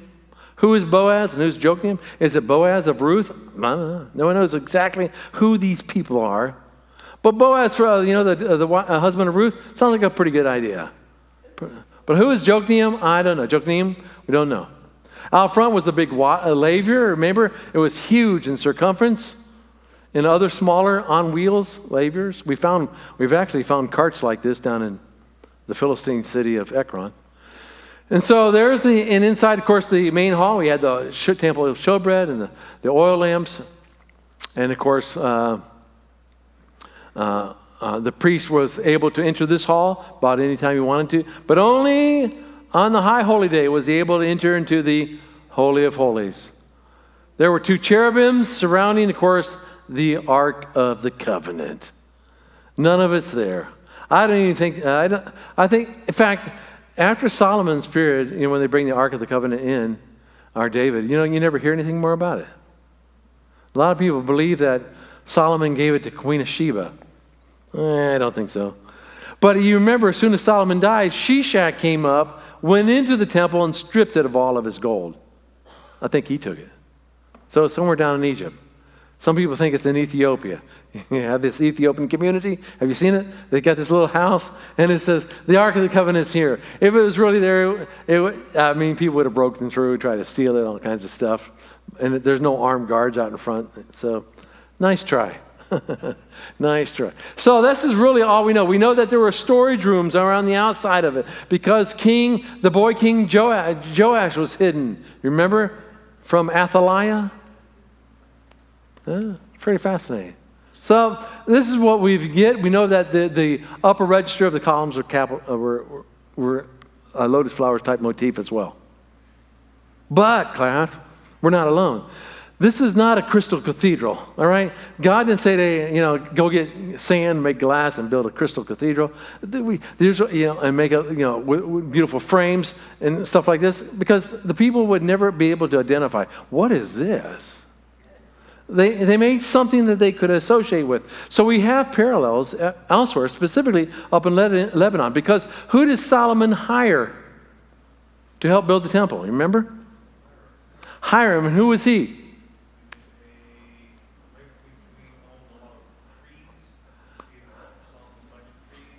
Yep. Where's he from?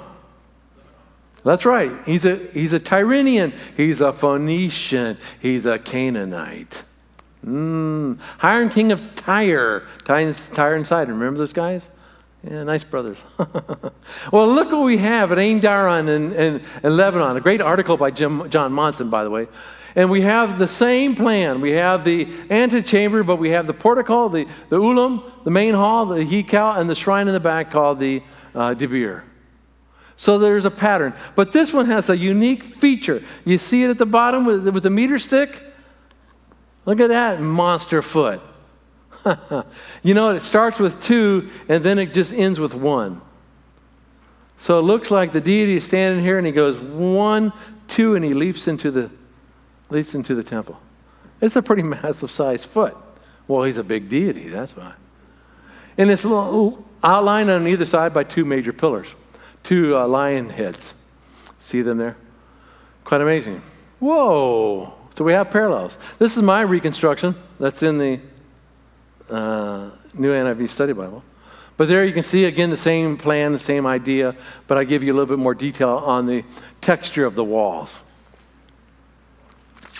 So there it is, a lot of different, you can find it online, look up Solomonic Temple. You'll get this illustration. It's very popular by, outlined a long time ago by the scholar friend of William Foxwell Albright. I'm trying to wait for his name, but it's not coming.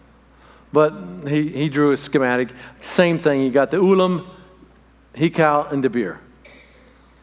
So that's about as good as we can get from the description, all right? Talked about in the Bible.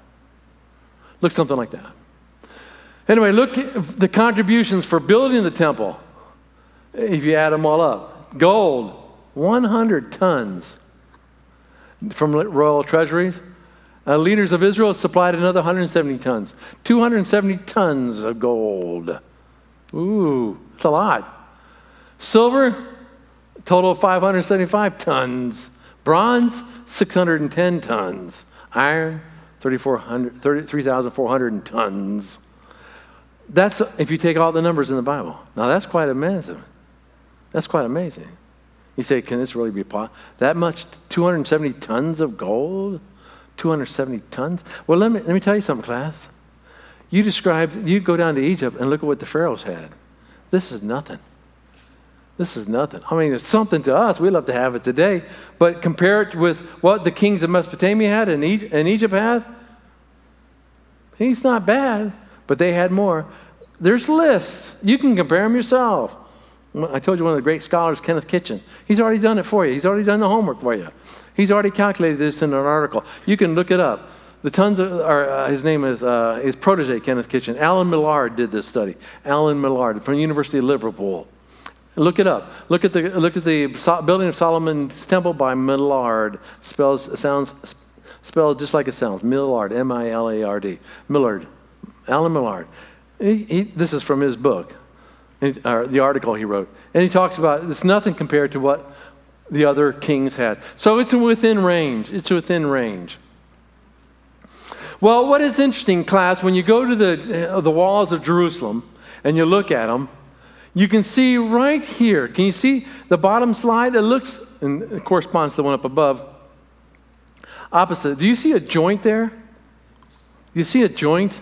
This is perplexed scholars. It goes all the way up. You can see the stone is not the same. You see the stone? Look at the joint right there. It's right there. It's not the same. The stones don't match up. We think this is where Herod the Great added to the walls of the temple when he rebuilt the city. He didn't take down the walls, he added to it. And so this has always led scholars to believe, is this, and the stone embossment that you see, we know all about these things. You see the stone embossment around the edges? Y'all see that? Now, when you go there, this next trip to Israel, go take a look at this, and you stand there and you say, look at this. Look at this seam. It's an amazing seam. Look at the embossing. It's different from what we see on the other side. This is Herodian from the time of Jesus because the bevel edge is smaller. But look at the bevel edges here. And you make sure you speak a little bit loud, as you're talking about all this, and people are going to come around and say, wow, that's interesting. And they're going to ask you, are you a scholar? And what are you going to say? Yes, I am. Right? Yes. Because and they're going to say immediately, oh, you took Warner's class, didn't you? You can say, yeah. See, look at the embossment. You see the stone, how it juts out? We find that all over the place. Up in northern Israel, Phoenician, see how thick it is? It becomes very small during the Herodian period. Because I don't know if you know it, but limestone reflects the sun. And that little embossment gives a glow. And so they called Jerusalem the Golden City. Because at nighttime, when the sun set, the angle was just perfectly, the city would glow.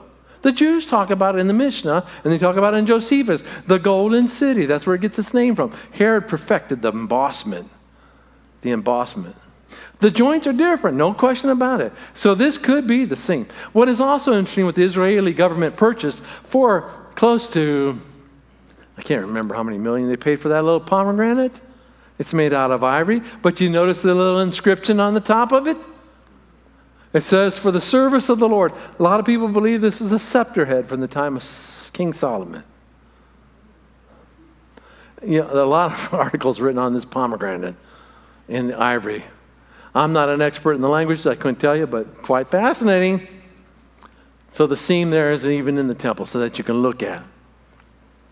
Well, it all sits here on top of this platform, the Dome of the Rock. What's underneath the Dome of the Rock? A rock. That's why it's called the Dome of the Rock. And what is fascinating about the dome is that that no one else has been able to go inside and measure the cuttings on the rock except one guy, Lean Rittenmeyer. He's got a webpage. He's a scholar from Wales. He lives in Wales. I don't know. He's in bad health for the past couple of years. He's in his 80s. I don't know if he's still living, but he's got the best book out on Jerusalem called The Quest. Quest, The Quest. And he was allowed to go inside. And in fact, that's his drawing at the top. And you see the cuttings in the rock? That's what's under the dome. Richard Cleaves was the only guy allowed to get up in the dome and take a picture like this. You can't do it today. And he measured the cuttings. And when he compared the cuttings dimensions with what's in the Bible, they line up perfectly with the Hekal, with the inner sanctum of the Holy of Holies. Perfect dimensions. And so he theorized that this is where the temple sat.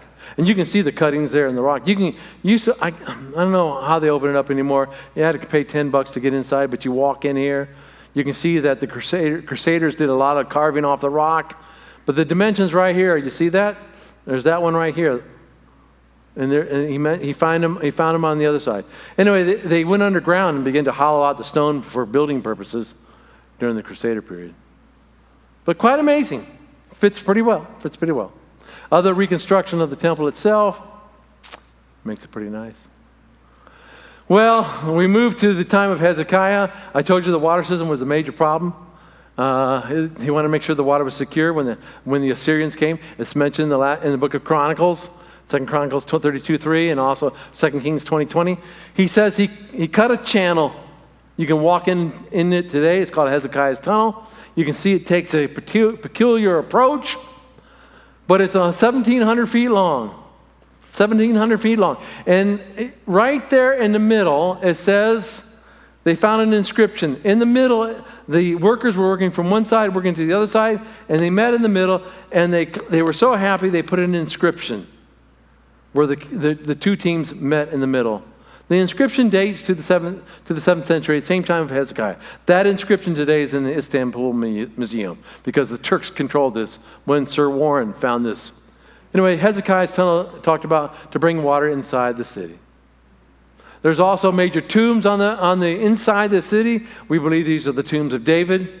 You say you're not allowed to bury inside the city, but it appears that David was able to get special permission to be buried inside the city. The tombs are still there for you to go walking among the dead. All right, so that brings us to a little break, and we'll come to the city of Jerusalem here in a second. Are there any questions? Anybody need a potty break? Anybody need anything real quick? Well, it can take a couple minutes. You need to stretch, but this is my reconstruction. It's also in the NIV Study Bible. A little licensed with aqueducts to come into the city. But it's a major work that's actually was before the NIV Study Bible. Zondervan used it as one of their teaching projects. But you can see all the labels of the city of Jerusalem where things are located. And there's the bridge I was telling you about from the Eastern Gate to the Mount of Olives. Well, what I didn't mention is... we'll come back to it in a moment, but on the Mount of Olives,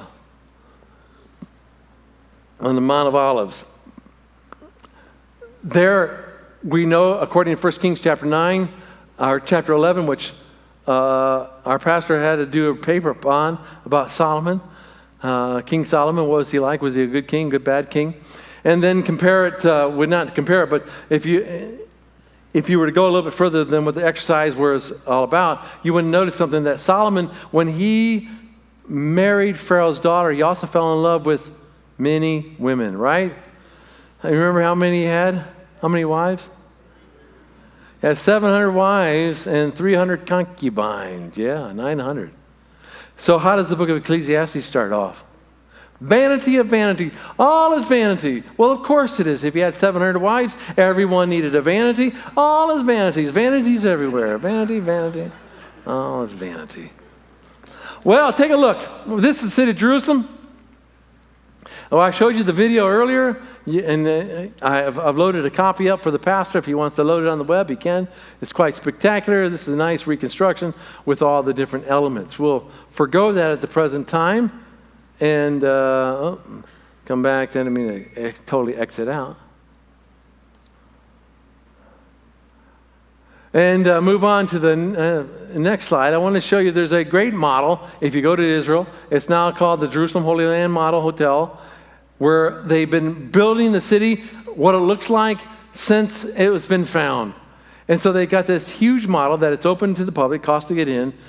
And you can look at the city and what they found archaeologically during the time of Jesus, all right? Specifically Herod the Great.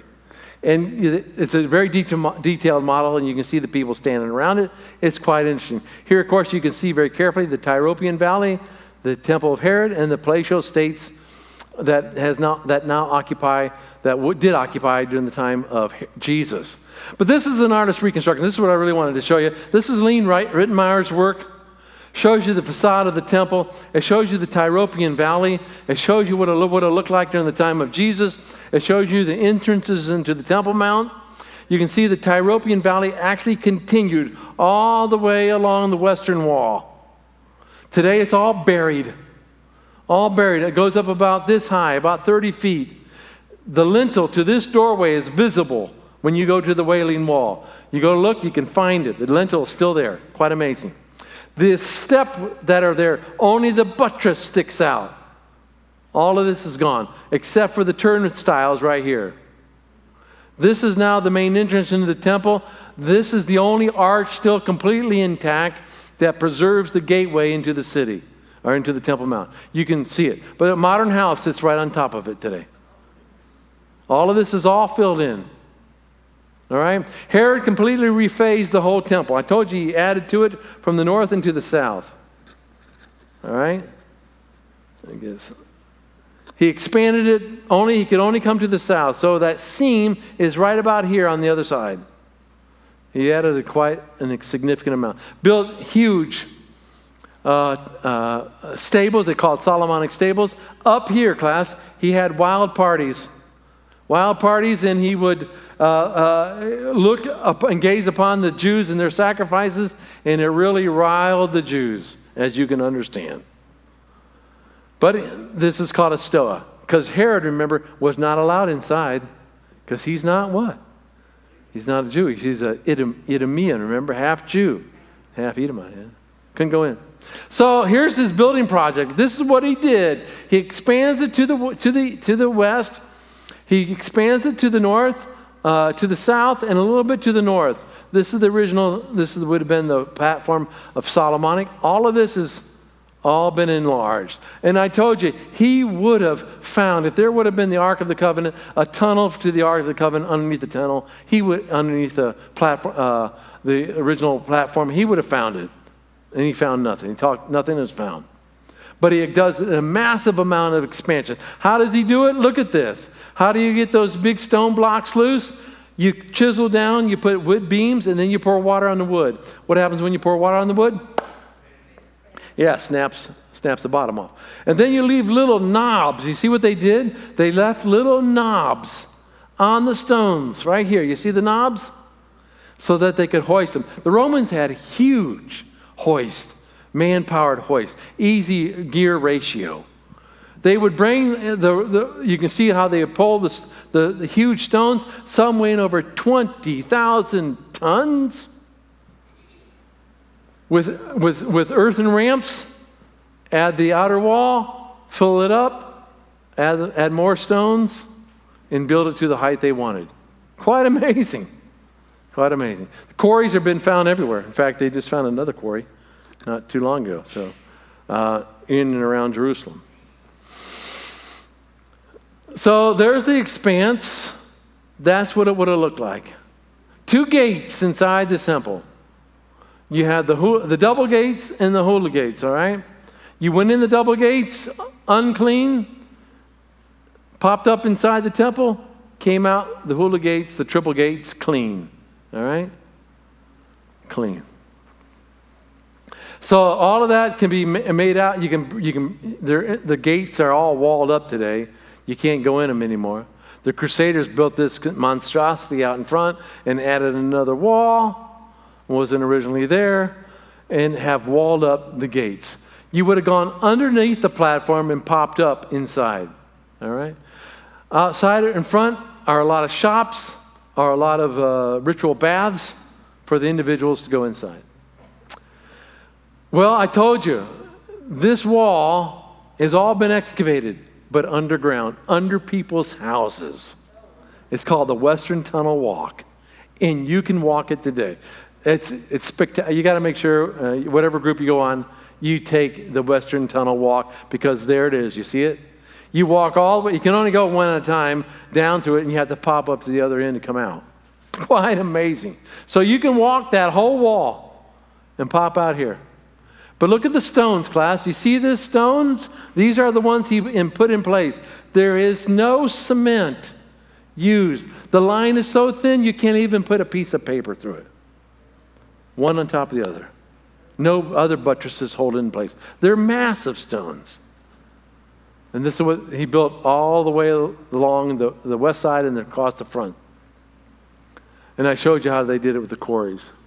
So they would have brought it in place, like I said, with massive hoists. Even the longer ones, the longest one is over 40 feet long, weighing over 20,000 tons, like I said. The main cornerstone. Quite impressive. This is a reconstruction of we know the gate is there. All of this, everything in blue is what is left behind. You see everything in blue? Is what is left behind. All the other is not there anymore. The bases for the steps here are here, but that's all. This is the pinnacle of the temple. How do we know it's the pinnacle of the temple? Because from here down here, my friend, Egon Laas, German fella, taught me how to dig. Everybody loved Egon. he found this stone. You see the stone at the bottom of it? He found the corner. You see the corner there? And then the stone next to it. You all see the corner, right? You all see the corner? And then this stone here. This is the preposition to in Hebrew. To the place of the trumpeting. What trumpeting? Right there at the corner. Up here the individual stood. And come Sabbath and all holy days, he'd take out the ram's horn and blow and mark the beginning of Sabbath. This was the place of the trumpeting. Well, they even had it marked because, remember, the priests were on the cycle to serve. And when it became their cycle to serve, and they divided the jobs up, remember? Okay, your turn to go blow the trumpet on the Sabbath. Well, where do I blow it? Oh, come on. It's marked out there. Just go out there and look. You can see it. And there it is. It's now in the Israel Museum. No joke. It was at the bottom of that of the project there. But you see, all along the base of it, what you don't realize is that all these little windows here, these are shops. These are stores. These are the money changers. This is where they hung out. Remember, you had to not only have the right currency to, and you had to take if you were from Greece or Egypt, you had a currency to the Israeli government, or to to the official government of Rome. And then you had to the Roman money's not good enough. You had to have temple money, right? And buy the temple shirt. And that's a little commission for this. You're making money off the house of the Lord. And this is where Jesus came in, and he overturned the money changers. They didn't lose any money, by the way. God didn't cause them to lose money. All of it fell on the floor. All they had to do is go scoop it up. He didn't steal any money, take any money. Overturn the money changers. What is going on here? Quite amazing. Anyway, the steps are grandiose. It must have been something. This led you in the royal portico, so probably only Herod's individuals could go this way. But nonetheless, quite a massive. So there's downtown, all right? There's what downtown would have looked like.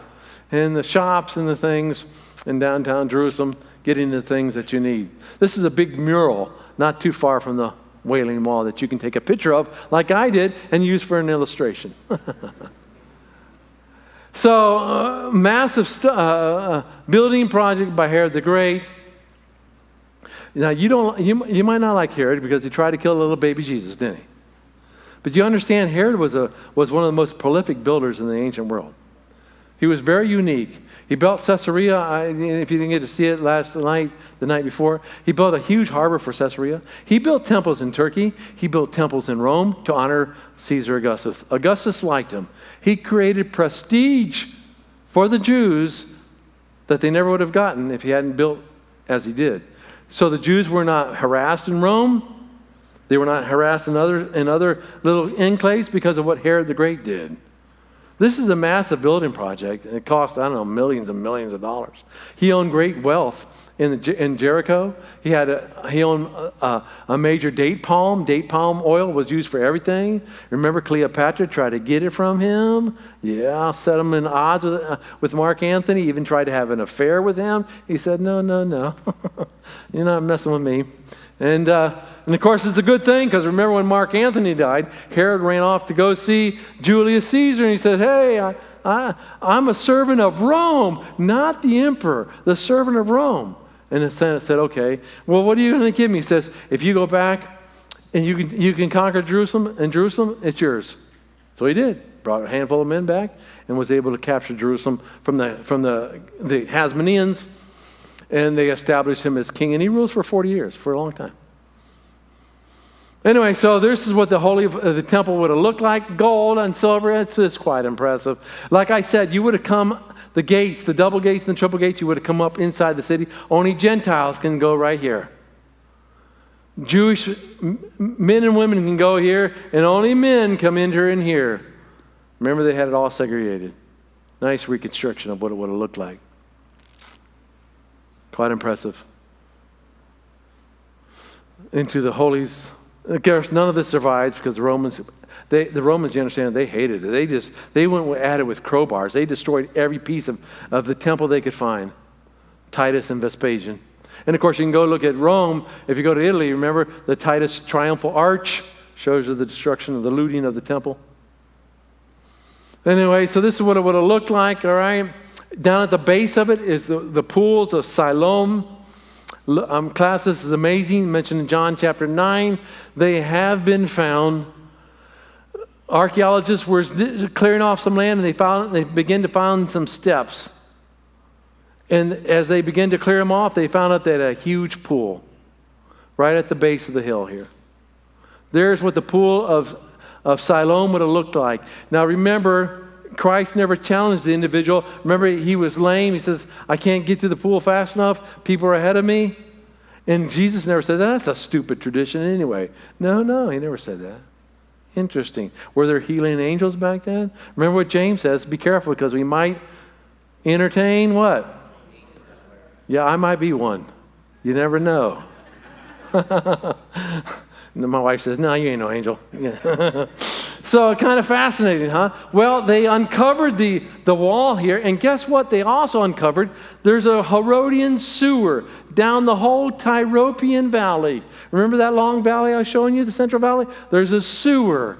They uncovered the sewer. The Jews ran from the Romans in the sewers until they finally figured out what was going on. That sewer system is now all open, and you can walk up a mile, the whole sewer. And it takes you all the way to the end. In fact, look, class, you even got manhole covers. It's all covered by the modern street today. But manhole covers right there. Underground plumbing. And it brings you up right inside here. Right there. You see the gate come up? And you can actually see the corner of the temple. But it brings you to an awful sight, class, because this is the destruction left over by the Romans. You see all the tumble stones? That's the destruction. It's still there today. Huge, massive stones. They pushed them off like crowbars. Like I said, you can see the mixed match of stones all rebuilt during the Crusader period and the Islamic period. All these stones are from the Roman army destruction. In fact, they set fire to the city. And look, you can see right here. You see this arch? That was a shop. That's a wooden lintel. The limestone was so hot that it opened up its pores and absorbed some of the wooden lintel. That's what you're seeing in the wall right there. The actual wooden lintel from the destruction of the Roman Empire. It's on the Temple Mount. They take you there to it. Quite impressive. This was a shop, part of the money changers. Quite amazing. Smashed the street, leveled it. Quite impressive.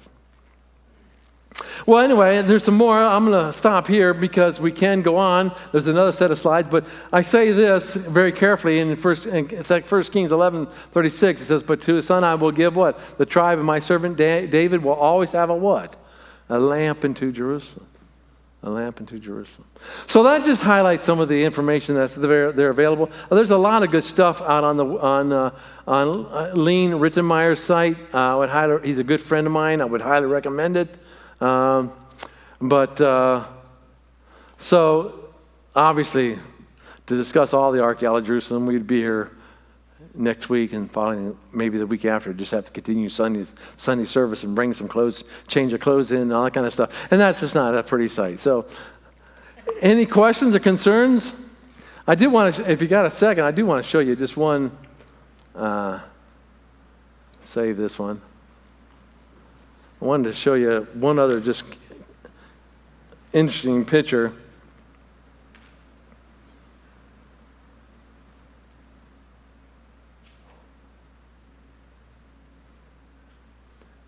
If I can get, where'd it go? There we go. Yeah.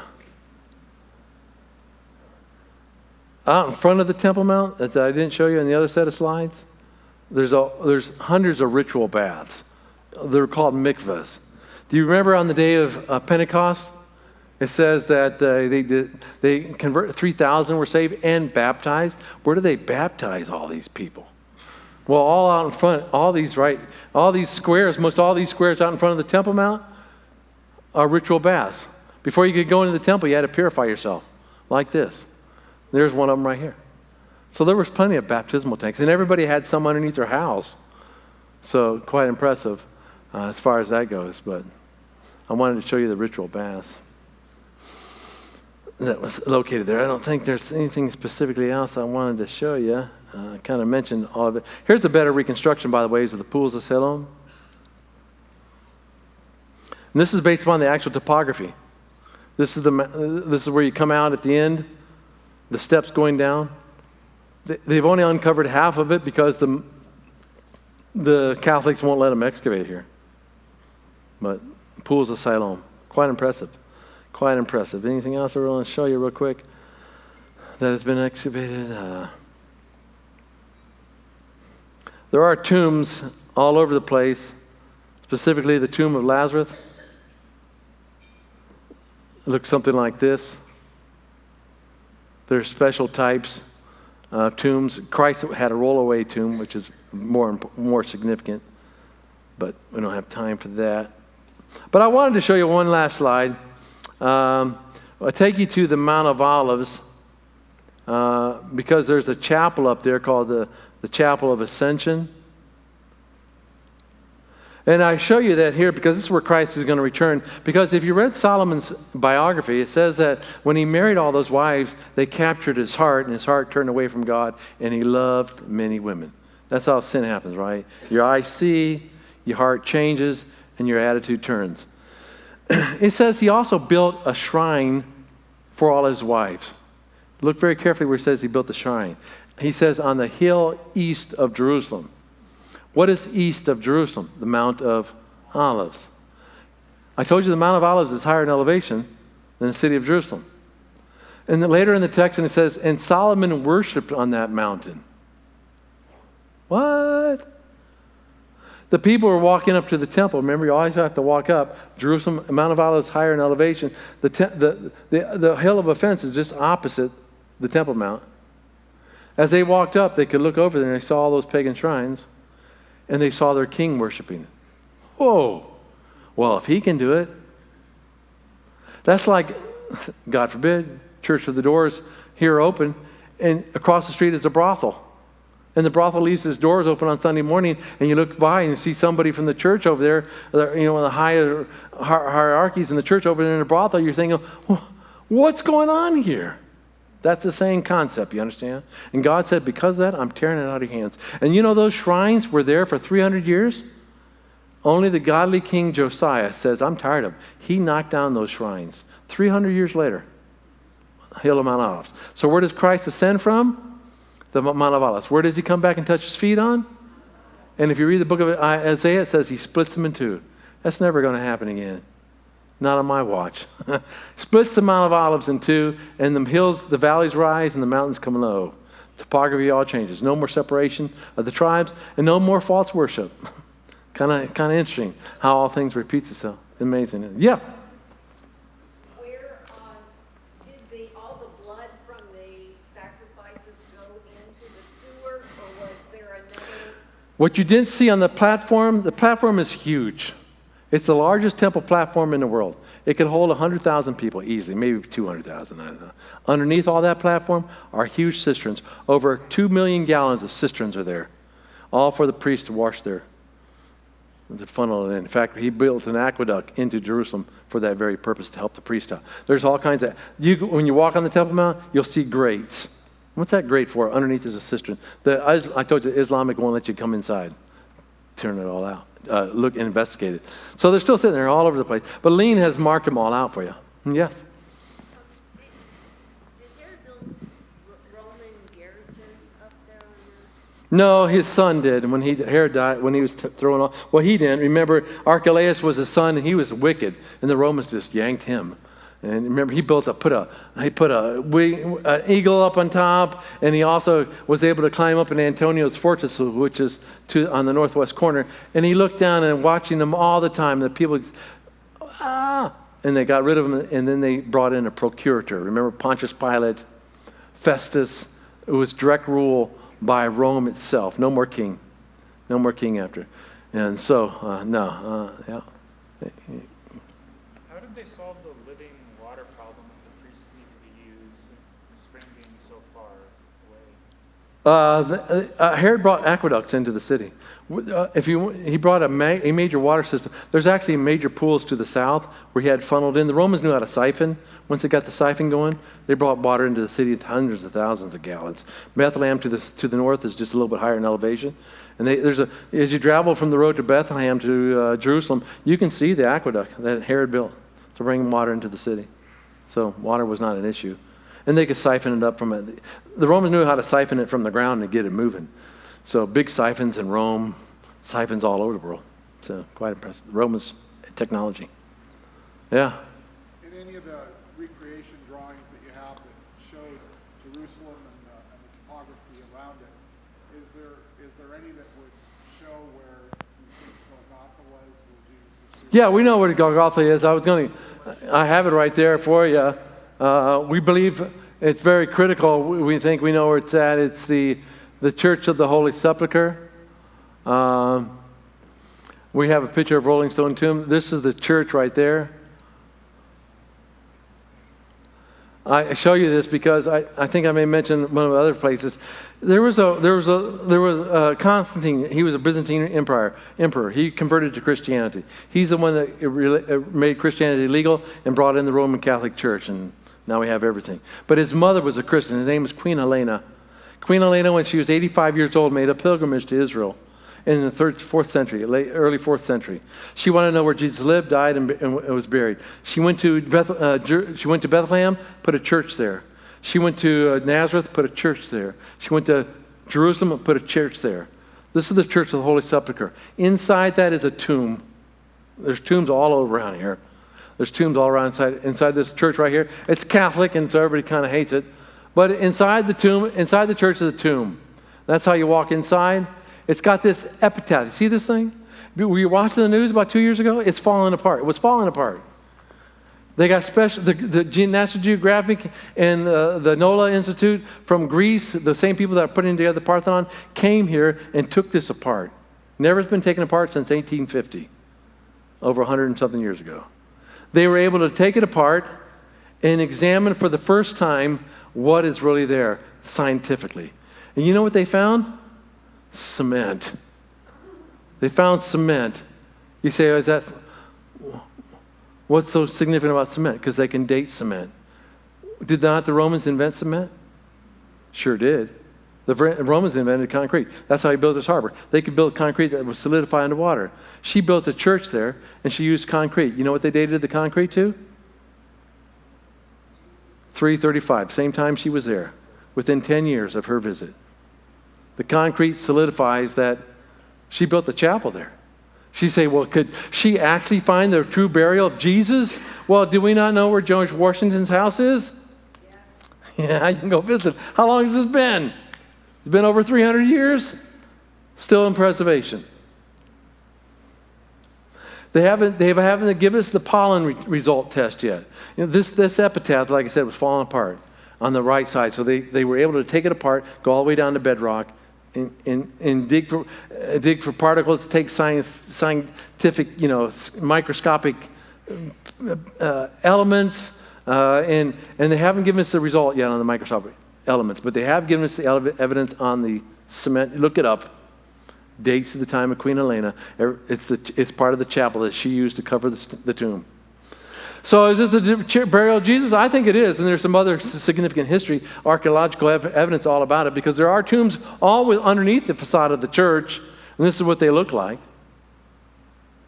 And other tombs, even behind the church, you can actually walk behind this epitaph, and back in here is a room that you can walk inside and see some other tombs. You can crawl inside of it. So it always was a burial place. And this is parts of it. We know it was a rollaway tomb. We have a few of them left in Jerusalem, about 2 of them. This is one of them here. There's another one at the Garden Tomb, but this dates to the Iron Age. My teacher examined all this and excavated it, Gabi Barkai, the world-renowned. He said, no, this is already cut in the iron period. But it looked like a place of a skull, so Golgotha just means, high spot, but anyway, this is the tomb you can go look at. But I don't hold it to be. It seems to fit very well with the Church of the Holy Sepulchre. But we have found crucified men, We know that he was crucified something like this high because we found an ankle bone. Look at the ankle bone. You see in the ankle bone, there's a nail. You see the nail? See how it goes through the side of the ankle, as mentioned here? Apparently, when they were nailing him to the cross, it hit a knot, and it bent the nail, and they couldn't take the nail out of the bone. So that bone and that nail is in the Israel Museum. It's all sitting by itself. You can take a picture of it.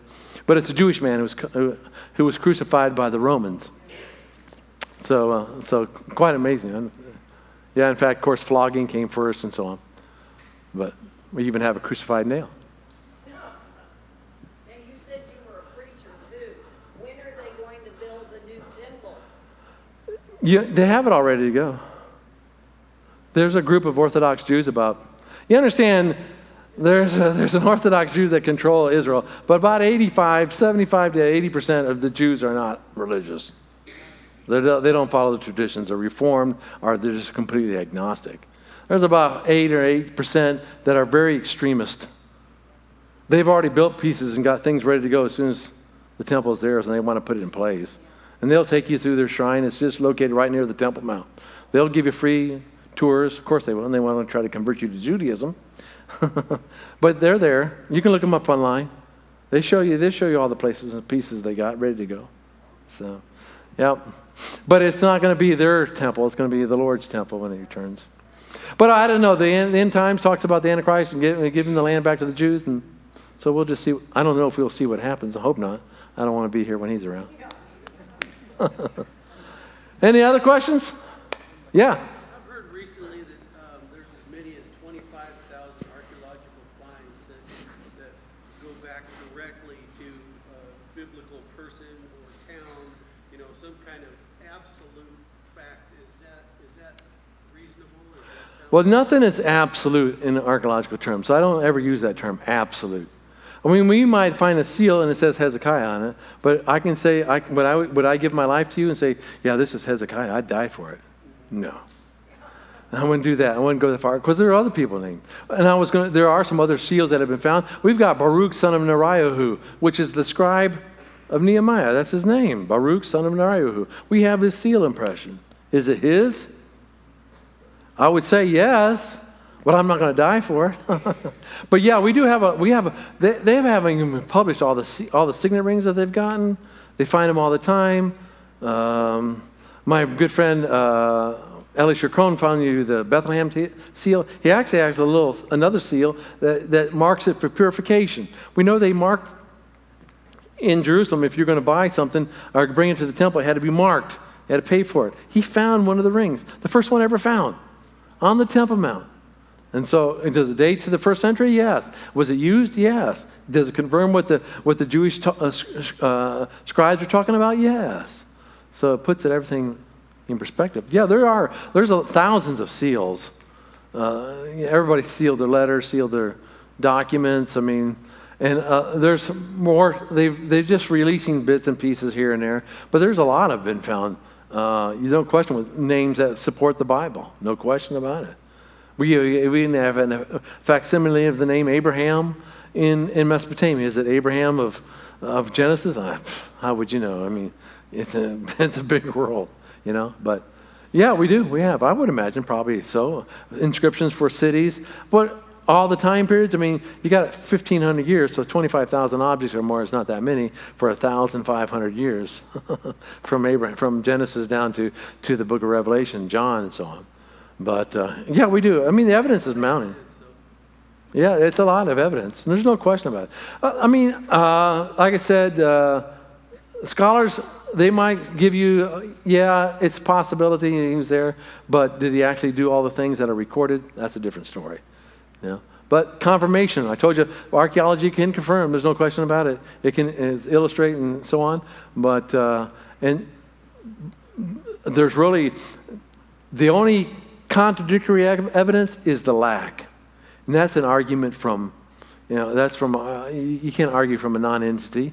Well, the reason it's not true because it's not there. Well, give me time. They didn't, give me time. They didn't think Moses could write. Like 200 years ago, writing wasn't even invented yet. Well, that's hooey. We got documents that predate Abraham by 1,000 years, and predate Moses by 1,500 years. So time is always on our side. Yeah. Yeah. I was watching something, they said that the Muslims in charge of the Temple Mount now are, like, they have a campaign to prove that Israel never existed. They were there first. Is that true? Yeah. I saw the article. Palestinians don't want the Jews there. But and of course, the big law is, I would say, possession is 9/10 of the law, and might makes right. So until Israeli loses control of power, it's not going to happen. Yeah. Was there anybody who went under the rock, under the Dome of the Rock?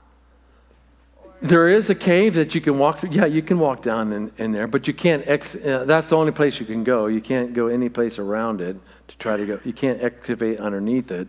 We'd love to excavate. Love to excavate that mound. What they did in ancient times past, in the 1800s, they tunneled. There's a lot of tunnels where they tunneled underground. Archaeologist Warren, he tunneled. And there's another fella, Warren and, band name just slipped my mind. But every once in a while they open up, and the Muslims will go there quickly with cement trucks and fill the holes up. So you can't see what's going on there. No. So it is crazy world. Good. All right, so this gives you an idea, and it's been great.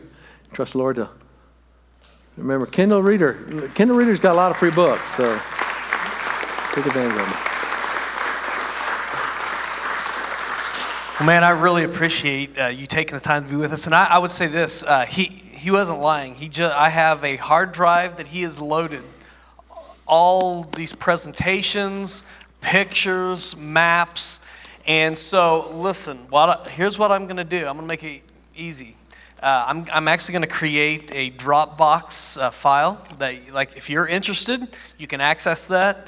It's going to be invitation only, which means you're going to have to email me, and I'll send you that link if you are interested in having some of this. So you can do further study, further exploration, and all of that. Make sure that you email me, and you're like, I don't know what your email address is. If you'll go to the Welcome Center, we got all the business cards there. Grab my business card, email me, and I will make sure that I share this information with you. I'm going to be uploading it. It took forever to download it to my hard drive. I don't know how long it's going to take for me to upload it to Dropbox, but we're going to have it there. So if you are interested, make sure that you let me know. But thanks again for being here tonight. And, man, again, Dr. Warner, thank you My so pleasure. much for hanging out with us here in Idaho. I really appreciate it. Good answer. All right, guys, well, that's all I have. Have a great night. We'll see you next week sometime.